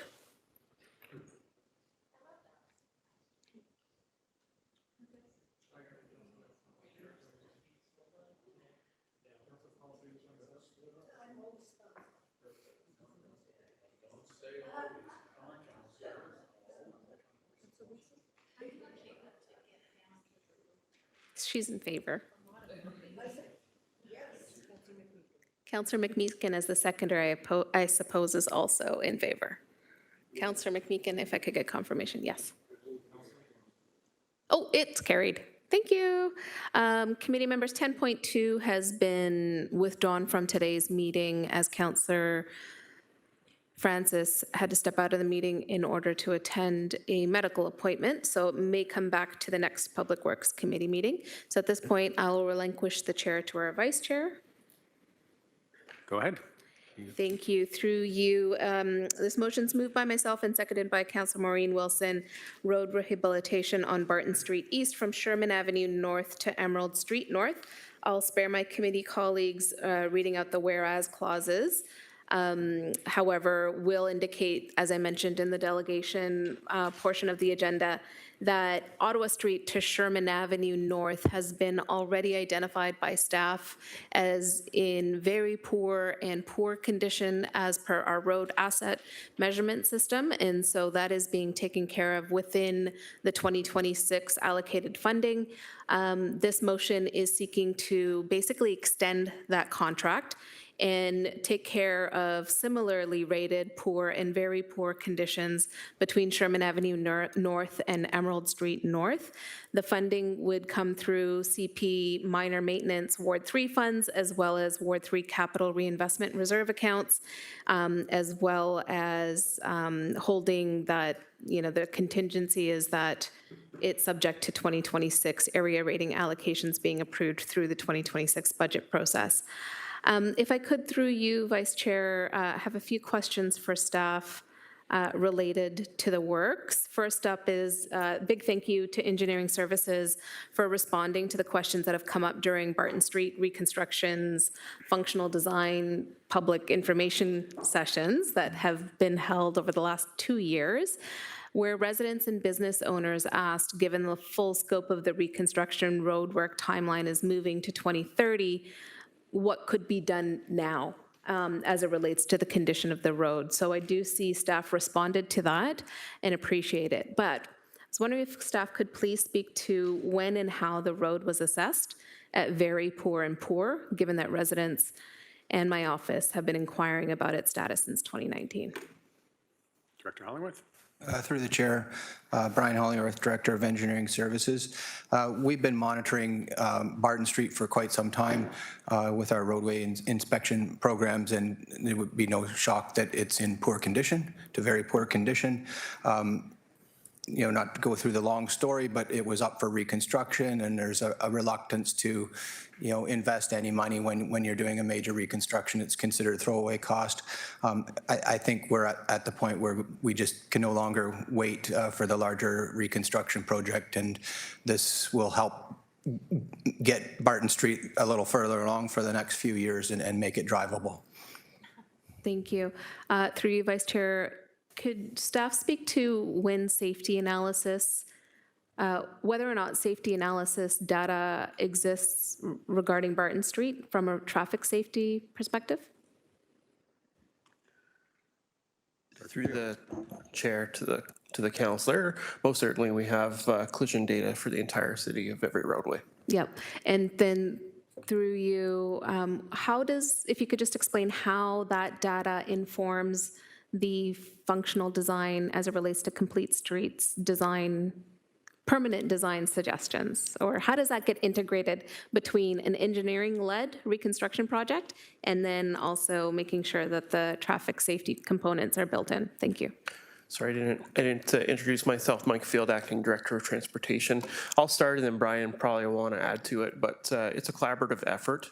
So one of the first stages that happens is data collection, whether that's infrastructure condition related information or collision data information, and then all that data is fed into the process and considered as reference information to help guide the detailed design. So if there are noted roadway safety issues within that corridor, those things are known at the time that the design starts, and then those things are sought out to be improved or the issue solved through that detailed design.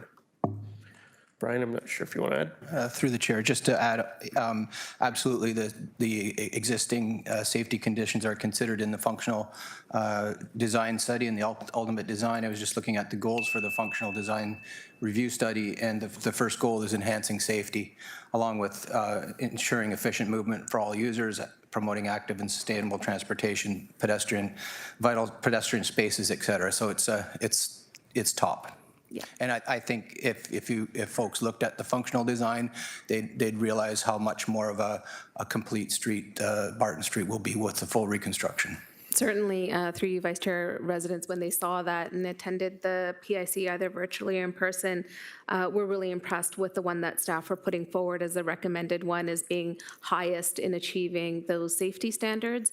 A lot of good discussion in the community, a lot of requests in the community around addressing pedestrian safety specifically, as Barton Street is pretty dense when it comes to a residential perspective, but also because it is a commercial corridor, really serving the neighborhoods both north and south. If I could, with the final 30 seconds or 10 seconds I have left, Vice Chair, could staff please comment on the ideas and rationale identified in terms of the quick strategies that were identified in the delegation as being potential interventions to phase into the resurfacing aspect of the work? Through the chair, I'll start because we're Engineering Services is leading the operational resurfacing, and just note that I think all of the ideas that were presented today are good ideas. In terms of context of the timing of when they can be done, if if so directed. Our approach for operational resurfacing is really a minimal design approach. We don't do detailed surveys, and it's basically a measure area of pavement and put out a tender and fix up some little bits. So I would suggest that there is opportunities over time to integrate some of those quick build ideas, but they would take some time to design, and I don't think we would be getting the project done this year if they were added on. Thank you, Vice Chair. Final clarity on that last point, if I could, through you to the director. Appreciate that. So the recommendation, even coming from the delegate, was to have staff consider these things and come back for potential phased integration. So if I could just get a comment back from staff on that. Through the chair to the councillor, I can add to that in that I've mentioned before that roadway safety is not a static exercise. So there's some inherent safety issues right now with the condition of the roadway, with potholes and those other things, and how that can alter the safe operations of vehicles, but also for pedestrians, say, crossing the road where there's pothole-ridden crosswalks. So we don't want to forget that there are safety improvements just by replacing the pavement on its own. Once we always look at the roads as far as their safe operation as an ongoing thing, and then once that project is resurfaced, we won't stop looking at it. And if something emerges or we see a pattern of issues, we would look to attend to that as those things are identified. But it's just our day-to-day business of roadway safety that we look to put measures forward that are quick as we can, understanding that there has to be an engineering component to it that does take some time. But to answer that question, we would be post-installation watching that corridor and making some alterations to it as we deem necessary. Okay, thank you, Director. Next on the speakers list, Councillor Cooper. Go ahead.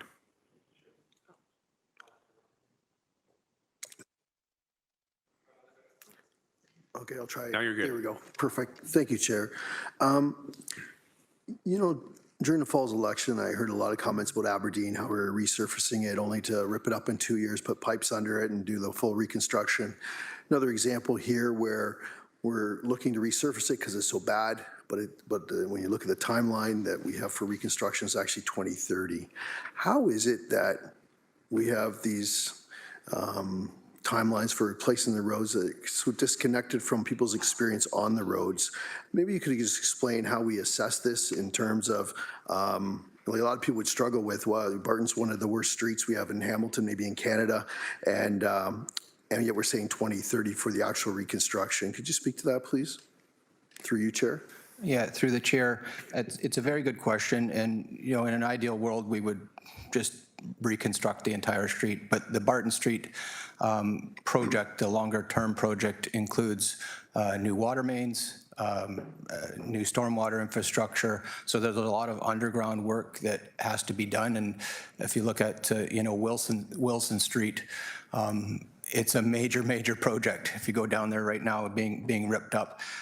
So you can only, it takes a few years to design it and then a few years to construct it. We don't even think that we would do it, Barton Street, in 1 year. It'd be multiple years. So the idea of this operational resurfacing is trying to conserve public dollars by,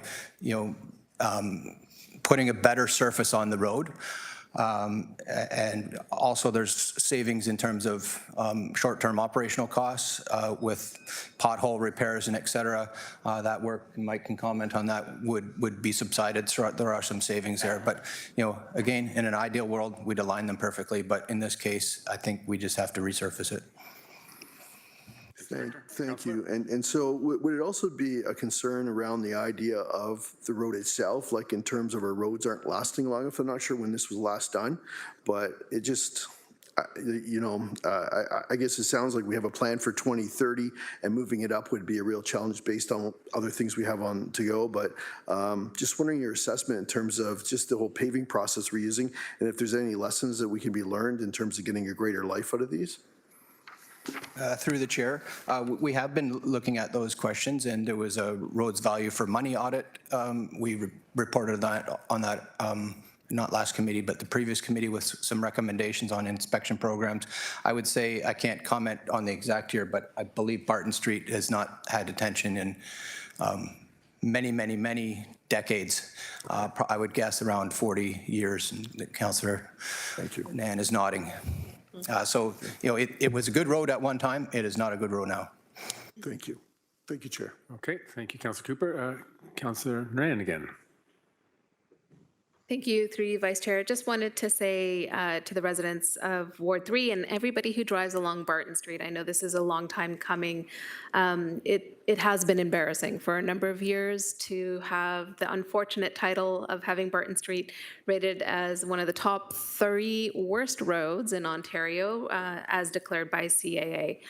The amount of complaints we've received as it relates to residents who feel very unsafe crossing the road, even just crossing at a signalized intersection where there is clear pavement marking, folks with mobility devices finding their mobility device going into a pothole that showed up after a thaw season, residents who report that their vehicles almost got launched into space as a result of some of the bumps in the road.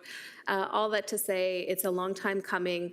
I will say, the director mentioned this, Barton Street hasn't received the attention it deserves as it relates to capital funding for nearly 4 decades. That's an infrastructure gap that is directly related to investment and the lack of investment.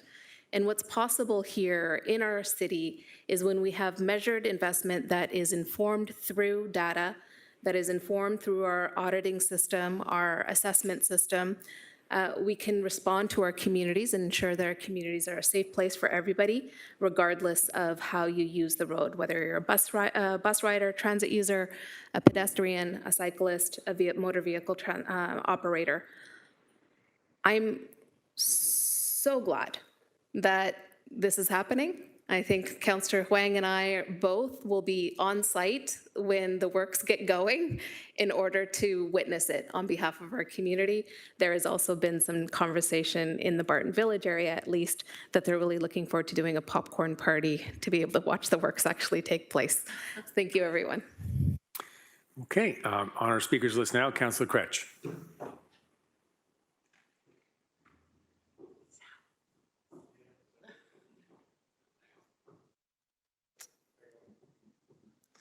Thank you. I've joined Councillor Nan in the feeling of relief. And it's a strange thing that should have to be the case where the anxiety in communities is so intense that when a simple project gets done in the neighborhood, that people are so relieved from decades of that anxiety. And it's unfortunately a common story told in the lower city. I think one thing that's really important to say is that these things aren't happening as a result of staff being like, ooh, we should do it here, or this should happen this way, or we should get rid of the public works roads crew and we should do consultant stuff. No, these are all political decisions that have been made over decades here in this building in terms of how these projects and programs are shaped. So what we're doing here is saying that, friends, I'll give you an example of one to make it easy. There have been many roads in the lower city I've seen paved multiple times before Barton Street ever got any attention. Again, that didn't happen by accident, it happened by people putting motions forward to do that. It happened, again, by decisions we made during many budgets to prioritize this over this. If you need the evidence, you can go back and look at the budgets. I've watched some of the older meetings. I understand the conversation that we had. We have a process now where we go from asking a consultant to do almost every aspect of the work here. We have a process that requires detailed designs, requires procurement, and the procurement process in itself takes quite a long time. And the more complicated the study, the longer the process takes. And there are opportunities for us to do that work differently here at the city. So I think we have to make those decisions as a group of people if we want to do them differently. Other cities do them differently. Nearby cities do them very differently. A lot of the nearby cities do this work internally. So if we want to have a conversation about changing the way this happens and changing the way that it works, we can have that conversation as elected officials. That's fine. And we should do that. Councillor Tatteson and I put a motion forward about a year or who knows, maybe 2 years now, about consultants and how they're used, and it's coming back, reports coming back soon. I think there's a lot of lessons to look at in that and saying, hey, wait a minute, are there certain areas where we could use more expertise? Maybe we get some folks hired in to do in-house work so we don't have to send certain work out to a procurement process. Then all of a sudden timelines are much shorter and we can address these issues quickly. Otherwise, we risk having the situation continue to occur where it's competing demands with one ward over another. And so I join any councillor who says that, yes, it's a concern when a road like this has to wait 40-some years to get the attention it deserves. Thank you, Councillor Kretsch. Councillor Maureen Wilson. Thank you. Thank you. Vice Chair, interesting conversation from some of the queries. So let's just do a recap for those who may not be as familiar. There was an Auditor General's report on our roads. And in answer to the question, are residents getting value for the money, their money? And the answer unequivocally was no. There was no process used in place to inform the strategic investment in our roads. Pavement conditions were found to be inconsistent. Preservation management had been underemphasized, and contractors had not been held account for low-quality road work. Those are facts found by the Auditor General. Fast forward to asset management, when some of us first saw the map, and what was very evident was the concentration of red in the lower city, overwhelmingly, where roads had not been redone for, in this case, 40 years, 45 years. Some weren't functioning as roads and still aren't. And at that time, the position of the city was, well, we don't want to lose any dollars because the road is so compromised that now the subsurface infrastructure is compromised. So we have to wait so we can reconstruct the entire road. Okay, when is that? Well, it's not on the capital plan. And that's a consequence of underinvestment. In 2002, the city had a reinvestment threshold of 15 to 20%. By 2019, that had fallen below the provincial average to 9%, which means we were not reinvesting in our infrastructure, and in particularly the lower city. And that is one of the arguments for those of us who caution against unplanned sprawl, in that you are extending your liability and you're not able to keep up with your existing. So very, very supportive of this motion. The condition of our roads affects nurses going to work, bus drivers, those who have some accessibility, who feel every bump and crevice in the road. And I'm pleased to see that we are highlighting that, and we are building back our commitment to our core assets. Thank you. Thank you, Councillor. Councillor McMeekin. There you go. Thanks very much, Chair. I just want to make some comments. I don't disagree with the emphasis on lower city challenges. And as you may recall, we had the BIA in around Barton Street and a good supplemental report today, which are helpful, that will push us in that direction. And that's good. But I want to make it clear, this isn't just a downtown problem. You know, we have one pothole on Parkside Drive, which has been flagged, which will be the subject of at least 5 automobile claims. It's substantive automobile claims that and fortunately the staff are addressing it, and that's good.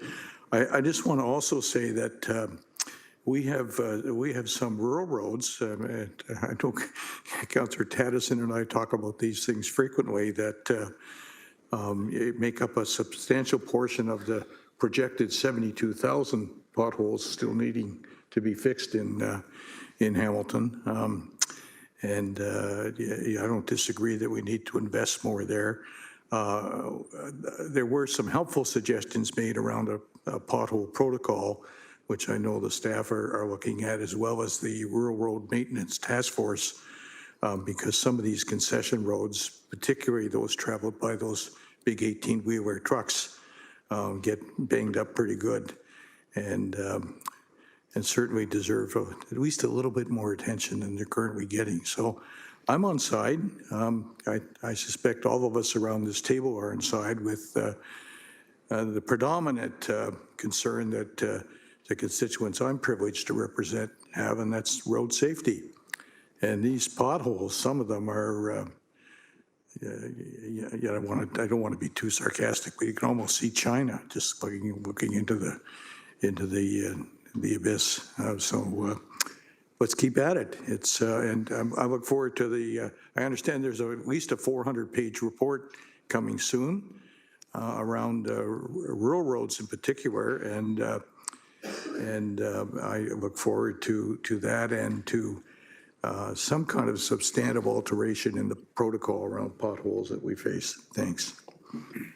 Okay, thank you, Councilor McMeekin. That exhausts our speakers list. So we have a mover and a seconder for the motion. We will go to the electronic vote. The vote is up, and that's a thumbs up from Councilor Jackson.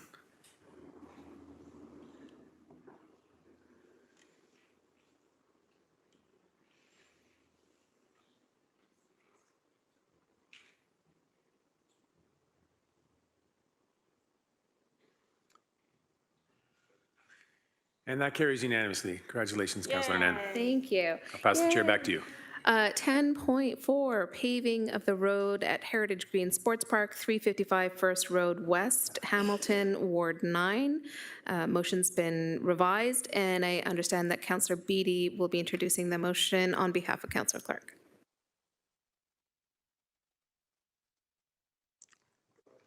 Thank you, Chair, and through you, that is correct. On behalf of my colleague from Ward 9, I'm happy to bring this forward with Councillor Tom Jackson as the seconder.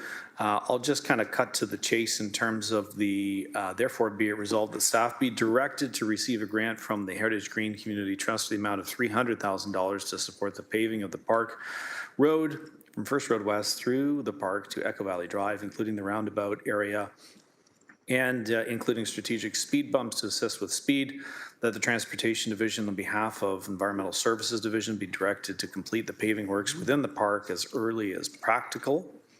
I think that's what that word is supposed to say, practicable. Might be a small typo there. That the objective of aligning the work with the start of the upcoming sports season, and that the General Manager of Public Works or designate be authorized to approve and execute any and all required agreements and ancillary documents with such terms and conditions in a form satisfactory to the city solicitor. If I may speak very quickly to this, for those not familiar, it's a gravel drive that currently goes through the sports park. It creates a lot of dust. And we have a dog park nearby, we have sports parks, we have children in the area, and at times during the summer the dust really becomes quite unmanageable. So what I understand is that Councillor Clark has found a way to economically provide an asphalt surface coating for this by utilizing some of the internal workings within the Public Works divisions. Primarily the Transportation Division will be doing the project as opposed to hiring an outside contractor in coordination with Environmental Services, which oversees the operation of the park. And the funding is coming 100% through the community trust from Heritage Green, which means, of course, there's no levy impact or otherwise impact to the city in terms of a cost. So I don't have the ability to answer too many questions, but if there are some, I'm sure staff will be able to answer those questions on Councillor Clark's behalf. Thank you. Thank you, Councillor Beattie, for sponsoring the motion. First up on the speakers list is Councillor Kazar. Thank you, Chair. I know the park very well, understand the need, supportive of the motion. My question is more around process and the expectation of adding works in year to a capital plan that already exists. And the background to it is last year I had this committee and council support paving of a shoulder in Jerseyville to enable people to walk to the park. and then also some infill sidewalk, each 100 or 200 meters each of them. And that was approved last year, and work could not be done in year, so it's planned for this year, which is great. So my question is twofold. One, how do we evaluate that if we can add a project in? Because last year we couldn't add 2 small projects in. And I guess B, to just kind of manage expectations. Is this doable in this year, and does anything else get bumped, or are there any other stressors, additional costs, or what have you? So if through you, Chair, to the appropriate staff. Through the chair to the council, I'll answer, since the Transportation Division is helping out the Environmental Services Division to have that work done. It depends on the type of project and how we're delivering it. In this case, it's a relatively simple paving project. Since it's in a park, it's not a roadway, so it has lesser standards than, say, what a roadway would have. In this case, we're just tacking it on to an existing contract. It doesn't require any design. It doesn't require any of that upfront work happening. So there's a lot of factors that build into whether we can add or not add on work within a season. And it has a lot to do with the complexity of being able to deliver that work. Maybe the things that have to happen behind the scenes when it comes to engineering, design work, and all of that pre-planning stuff that maybe we're not as clear as communicating what that level of effort looks like when these sorts of examples come up. Okay, so through you, Chair, just confirming that this project, though, can be done in year, and that is a reasonable expectation. Through the chair to the councillor, that's correct. We're going to attempt to do it through our contractor within the time frame that Environmental Services would like to have it done, so that it aligns with kind of the start of the sports season. However, there's some challenges for us, I think, that we'll face in being able to do that, but we're going to try our best. But it will be done in this year. Okay, thank you. Thank you, and that exhausts our speakers list. The motion's been moved and seconded before committee for vote.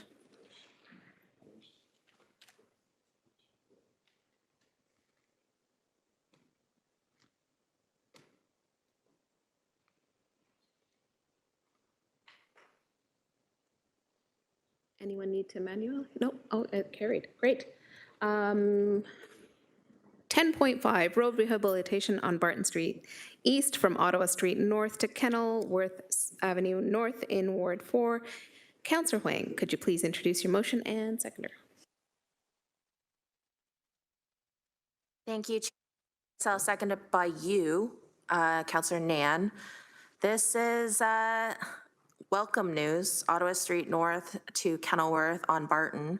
And it'll come out of the Ward 4 Capital Reinvestment Reserve 108054 at an upset limit, including contingency not to exceed a total of 1.2 million, with design and construction anticipated to commence in 2026. Public Works staff be directed to resurface this road, and that general manager and city clerk be authorized to execute any agreement ancillary documents as satisfactory to the city solicitor. Chair, ditto to all the things that you said, to all of the things that my council colleagues have also said.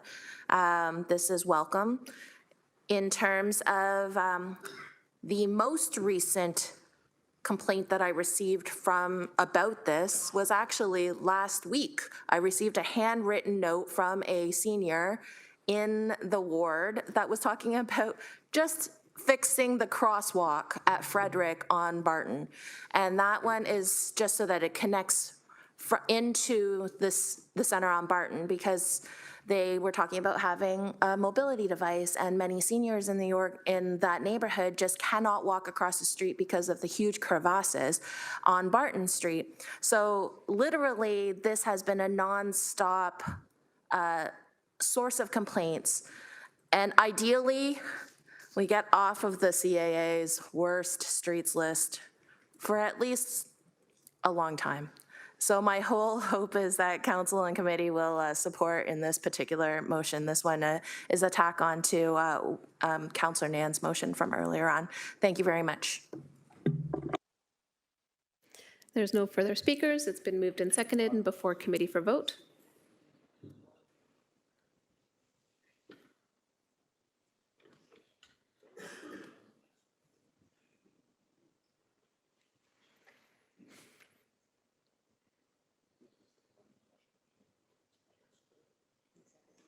Thank you. Committee.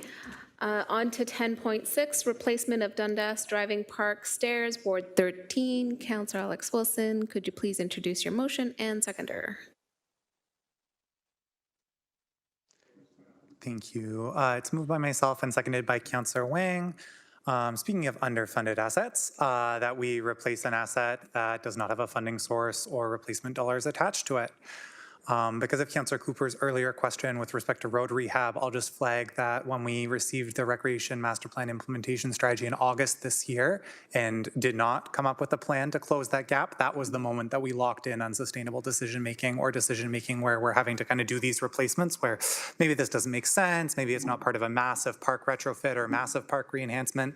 We're doing these things as one-offs because we're not closing the capital infrastructure backlog fast enough. And in the interim, these types of situations will pop up where there's not a funding source, yet the asset is at end of life. In this case, needed to be removed for safety concerns. The Recreation Master Plan specifically talks about how it's assets like these, ones that don't get grants from provincial funding sources, that aren't tied to a specific project like an arena renewal or a growth-related project, they're the ones that are left behind.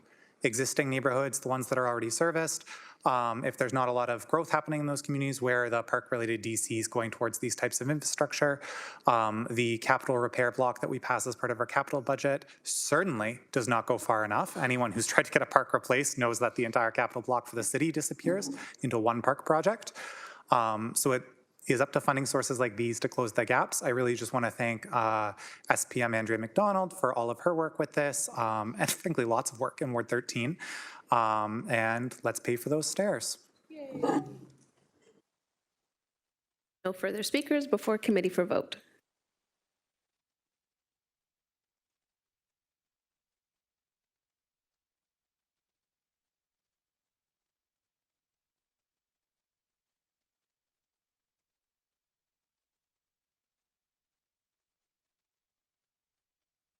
Carries on to 10.7, windscreen installation at Mount Hope, formerly Gord Oaks Park, located at 3023 Homestead Drive in Glenbrook, Ward 11. Councillor Taddison, please introduce your motion and seconder. Thank you. This is moved by myself, seconded by our neighbor to the immediate west of Glenbrook, Ancaster Councillor Craig Kassar. Basically, we're looking for the windscreen installations at the tennis courts here. I'll just read the therefore be it resolved that the purchase and installation of the windscreens at Mount Hope tennis courts with an anticipated completion date of June 1st, 2026 be funded from the Ward 11 non-property tax revenue account. That's the airport revenue account at an upset limit including contingency and HST not to exceed $4,000. And that the general manager, public works, or designate be authorized to approve and execute any and all required agreements and ancillary documents with such terms and conditions in a form satisfactory to the city solicitor. So if I can just say a few words about this. We want our folks that use the courts at Mount Hope Community Park beside the Gord Oaks Ball Diamond to enjoy tennis and pickleball in a manner that takes the wind out of the equation and lets players compete from either side of the net under equitable conditions. There we go. And in my frugal way, I will say that as a personal pilot project, we are only covering two sides of the perimeter fencing of this court, that being the northwest and southeast sides, because this will actually block over 90% of the prevailing winds that blow through Mount Hope during any of the 3 seasons that people actually play tennis and pickleball outdoors. It's just another example of Councillor Taddison finding efficiencies and saving every tax dollar he can. Thank you.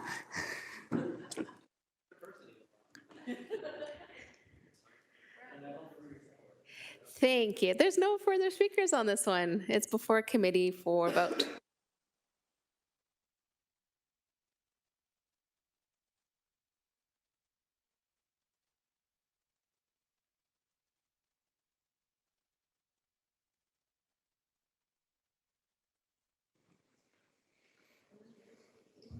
That carries. And on to 10.8, which is improved signage for non-designated truck routes in Glenbrook, short-term measures ahead of long-term study outcomes. Again, Councillor Taddison, please introduce your motion and seconder. Okay, so this is moved by myself and seconded by our neighbor to the immediate south of Glanbrook, Ward 6 Councillor Tom Jackson. Oh, sorry, to the immediate north, sorry, Tom Jackson, because Haldeman's to my south, sorry. I'll help you. Got that written down wrong here, sorry. This motion is basically, it's to improve signage for non-designated truck routes, specifically on Nebo Road. It's a short-term measures ahead of long-term study outcomes. Whereas 2-year study is commencing to assess rural truck routes in Glanbrook, and a long-term solution is being considered. Whereas residents and businesses have expressed concerns regarding ongoing truck traffic on non-designated truck routes, particularly along Nebo Road south of 20 Road. And whereas immediate short-term interventions can help mitigate non-designated truck route traffic impacts, while longer-term solutions are under development. Therefore, be it resolved that the Transportation Division be directed to install a digital speed sign near 2313 Nebo Road to assist with vehicle speed limit compliance, with consideration for funding support from the Ward Councillor if required, that the Transportation Division work in collaboration with the Ward 11 Councillor to identify appropriate locations for no truck permitted signage, with the initial considerations giving to the following locations: Nebo Road between Airport Road and Whitechurch Road, Nebo Road between Airport Road and Dickinson Road, and Nebo Road in proximity to Atlantic Packaging and Laidlaw buses. And C, that the Transportation Planning and Parking Division, in collaboration with the Transportation Division, report back to the Truck Route Subcommittee on the implementation and effectiveness of short-term measures by the first quarter of 2027. So this motion is specific to Nebo Road, and I did ask staff if it should go to the Truck Route Subcommittee first, but staff said since there was no other reports forthcoming in the near future, and this was important to me to get it done sooner rather than later, they said that we could bring it directly to this committee. So in terms of Nebo Road, I just want to say that I receive multiple calls monthly about truck route violations, and Nebo Road North is part of our Red Hill Industrial Park, but Nebo Road south of Dickinson is a rural road that is not a truck route. So my community and I are requesting signage that clearly identifies for truck drivers along Nebo that Nebo south from Dickinson to Chippewa is not a truck route.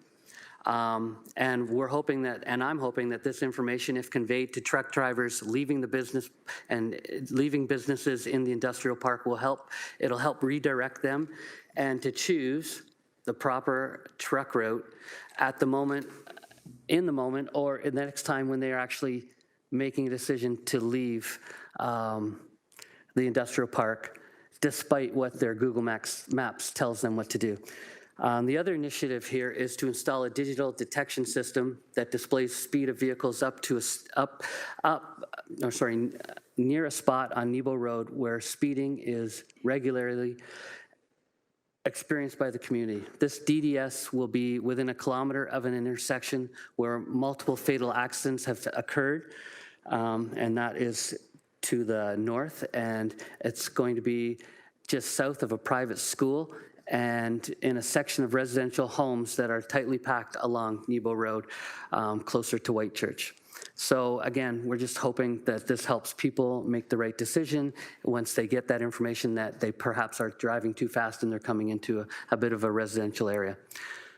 So thank you for your support, if that's what you're going to go with. Thank you. Thank you. First up, we have Councillor Kazar. Yeah, thanks. I'll support the motion, but just it raises a question, because if you just read the motion and what Councillor Tattison has said, it would seem that signage is not currently a significant portion of truck route designation and management. And so adding signs, hopefully, is Councillor Tattison's wish, is going to have a positive effect. So just would like a comment from staff on, the state of signs and signage and the role it plays in truck routes today, and then the expected impact this motion will have. Through the chair to the councillor, I'll start, and then Steve Malloy is way up at the top looking down on me. Signage, as it relates to the truck routes, we have a permissive signage system in the city of Hamilton, which is meant to direct trucks where they need to go. There is another motion that we have been working on that was put forward at the truck route subcommittee specific to signage. And we met with Councillor Kretsch and some other residents within downtown core that provide some excellent feedback that's similar to what Councillor Taddison is speaking about. In that when a truck leaves a facility, I think that there's opportunities to enhance the permissive signage there to say, you know, don't turn left, turn right, to make sure that we give them as much opportunity to drive the areas that we want them to. And if they choose to do otherwise, at least we can say that we have a signage system in place that directs them. So we are looking at ways to enhance the existing signage. In some instances, we may choose to put in non-permissive signage, such as in this motion, where we see perhaps additional non-compliance of trucks to further reinforce it. But we do want to rely on that permissive system and not get into that situation where we're intermixing permissive and non-permissive signage as a standard practice. We only want to reserve non-permissive signage for instances that are the most egregious. But I'll let Steve, if he has anything additional to add. So through the chair, Acting Director Steve Malloy, Transportation Planning and Parking. I think Mike answered the question pretty well. Again, signs is one of the tools to help provide that positive guidance to the trucking industry where they should be. The guiding question is, should that truck be there? And then this is feedback from the councillor's office, again, from also feedback we received from the public through our online truck route reporting tool that really validates that there has been a lot of complaints in that area. So this kind of further validates that need for supplemental signage. Okay, thank you. Fully supportive. Just wanted that clarification. That was helpful. Appreciate that. Thank you. And it's before committee for vote.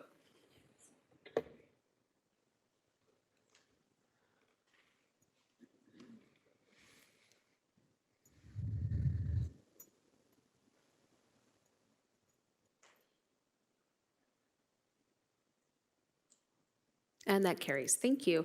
Any notices of motion, committee members? Seeing none and that there is no other business for today's meeting, thank you to everybody for your support in today's preparation for today's meeting, as well as all the deliberations. Meeting is adjourned.